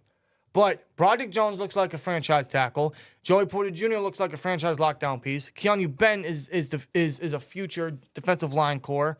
Darnell Washington is a great blocker. I think he could have potential to be a tight end 1. Nick Herbig is going to be the primary rotational guy. We need to use him more. I think we all understand that. And Corey Trice, we'll see what he can do in year 2 if he can stay healthy. Yeah. Same thing with Spencer Anderson. He's that Swiss Army knife on the defensive line. We'll see what he can do in year 2 as that depth offensive line. Yeah. But I'm very interested to see how that draft class looks in a similar time span like 2020. Yeah, but looking back at the previous draft classes, I mean, they were outside of a very, very select few, they were all swing and messes. Yes. Massive. My God. What was Colbert doing? I don't know. He built some Super Bowl rosters, some great talent, but that was in his earlier days. Oh, he drafted over a dozen Hall of Famers. In his later years, though, forget about it. I mean, it set the team back. Half the guys on the the guys aren't even on the roster, dude. No. Half the guys aren't even on the roster, and he set this team back with the Kenny Pickett selection, with trading up for Bush, and the offensive line decisions he made. Oh my God, Missing out on Creed Humphrey. We're still talking about it. Yeah. This is where Khan is now having to clean up the mess. Yeah. God, he really set this team back to the point we're still talking about these positions. This my warm up. Kevin had no brain cells. Yep. No, he didn't. Icy Road says Colbert threw shit at the wall and hope it sticks. Yeah. It stunk up the joint. That's what it did. Yeah. God, that's what I'm thinking for Omar Khan. I think he has all of our utmost trust and full belief. His 2 years already as GM with his approach is enough for me to have my confidence in him. Yes. It's a different vibe, a different approach. It's more aggressive. He's more just more up to date of today's standards. Yes. That's what you need. That's what you want in a GM, and I expect more from it. Yes, and that is a reasonable expectation, being a Pittsburgh Steelers fan, and especially with what he's been doing the last 2 years. Of course. So we'll see what he can do, man. We all here, everyone in chat, us two here, Steel Nation around the world gives him our utmost trust. He hit a home run last year. You see what he did this year, man. They transformed they transformed quarterback. They transformed linebacker. Tremendously. I mean, so many others, right? He made trades that we didn't think were even possible. That would never be possible under Kevin Colbert. So for that, we thank Omar Khan, but the job is not finished, man. It never is. Draft week is just now starting, and hopefully by this time next week, we can look at another great Steelers draft class. It's exciting. It's only a few short days away, man, from it being started. 3 days away. 3 days away, man. Yes, sir. We'll get into a last couple comments here before we get on out of here. What you guys' thoughts on the Broncos trading for Zach Wilson? That's hilarious. Just get Cortland Sutton out of there. Save that man. My condolences to Broncos country. Him not paying Bell and leaving us with a running back 3 and Connor as our number 1 was the worst GM move. He was trash since 2017 outside of drafting TJ, DJ, and George Pickens. Not paying Bell was a blessing in disguise because we would have paid Bell so much money at the running back position. That was a blessing in disguise. Connor wasn't as bad as you're putting him out to be. I know he didn't play tremendous for us, and his injury concerns was a major reason why we let him walk and selected Najee. Yeah. But paying Bell was a blessing, or not paying Bell was a blessing in disguise. Yeah, we would have been in cap hell. You don't pay. We arguably were when we extended Ben in his last few years, and then on top of that, you do Le'Veon with how much he was seeking, what he wanted. I mean, like No, you don't pay a running back big money, especially with how the O-line was diminishing. yeah. This would not have worked out. So in that case, be thankful Bell turned down the highest paid contract twice, 2 straight years. Yeah. Steelers tried to pay him. Bell turned it down. So it's not the Steelers and Colbert's fault. It's just Bell got greedy. He got his money in New York, and now he's doing whatever. He's trying to attempt to come back. Good luck to him, but Yeah, best of luck to Bell and his comeback. yeah. But I mean, I love Bell, bro. Like I'm thankful for what he did, and in some regard, I do miss it. I do miss that. I do miss that offense. I do miss that style of play. But I know our run game is very successful. So I mean, you move on. Running back lifespans aren't as long anymore, or they really never were. No. So now you just move on, and we got Najee and Warren. So Bell, is he really doing OnlyFans? I hope not. I heard something about it because I follow him on X, so I did hear something about it. I did not investigate just because it's not my content, but I hope he's happy. I hope he's doing good. But regardless, it is 3:36 over here. We've been live for what, 2.5 hours now? A little over. So I think that's But that's no problem. That's no problem. no, I have no problem because we gotta get ready for 5-hour streams, man, on yeah, Thursday we do. and Friday. Yeah, we do. My goodness, and I can't wait for it. But thank you guys for joining us tonight, or I keep saying tonight like it's fucking nighttime. Maybe it's nighttime in your guys' time zone. Who knows? If you're on the United Kingdom, but regardless, thank you guys for joining us today on episode 67 of the Steeler Culture Podcast, where we just discuss so many Steelers first-round prospects and many various paths they could go, and that kind of will be resurrected in the final draft talk on Wednesday night. Hope to see you guys pretty much do the same, but we're going to do some live mock drafts here with the chat's most involvement. So fuck our opinions, fuck our choices. You guys are going to be the ones selecting the mock drafts on Wednesday night, so we can't wait for that. Yep. But before we get to that, tomorrow night we'll be live again with our final Pittsburgh Steelers mock draft. So we'll see how it goes. I think it's the first time we're actually doing a live stream, live mock draft on the channel. Yeah. If I'm not mistaken. Yeah, all the other mock drafts, it's been pre-recorded, it's been pre-edited. We'll be doing a live mock draft with you guys in attendance tomorrow night. So hope you guys enjoy it. It's going to be interesting to see you guys' reactions. It's going to be interesting to see your guys' engagement. But it's our last mock, man, so I can't wait to release it to you guys. And with that being said, we're going to get on out of here. Enjoy the rest of our Monday. Hope you guys do the same. It is NFL Draft Week, ladies and gentlemen. It is NFL Draft Week, Steelers Nation. So we're only getting started. So thank you guys for joining us tonight. See you guys tomorrow. Have a great rest of your Monday. See you tomorrow night. Here we go, Steelers. Now, as always, like, comment, subscribe, and we'll see you later. Peace! Steelers Nation. Let's ride. Yes, I just added that. I had to. I just felt like it was appropriate. I'll hit it again. Let's ride. Let's ride. Let's ride. All right, stop it. Let's ride. Stop. All right, we get it. Russ is a Steeler. It's still weird to me. It is, isn't All it? this is weird to me. He was at the Pirates game the other day. I know. Could any of these three players be a Pittsburgh Steeler? Well, I see one that's already in black and gold. I know, right? And he's got the sleeves already. But the other two could be in black and gold. Just fix that font, change the logo a little bit. He can't wear 3. You know, someone's already reserved that. You don't have to wear 3. All right. Just saying. Yeah, could any one of these He guys can wear be a 21. I think he looked great in 21. Maybe we're manifesting it. Who knows, man? Best player available? I don't It know. would be. It would be. Or it could be this guy. It could be 65 over here in the red. Or it could be Mr. 62 6'8", here. 340 over there in the middle. Yeah. Or 6'5", 313 over there at center. I don't know. We'll see what happens. See you guys tomorrow, man. Have a good night. Let's ride.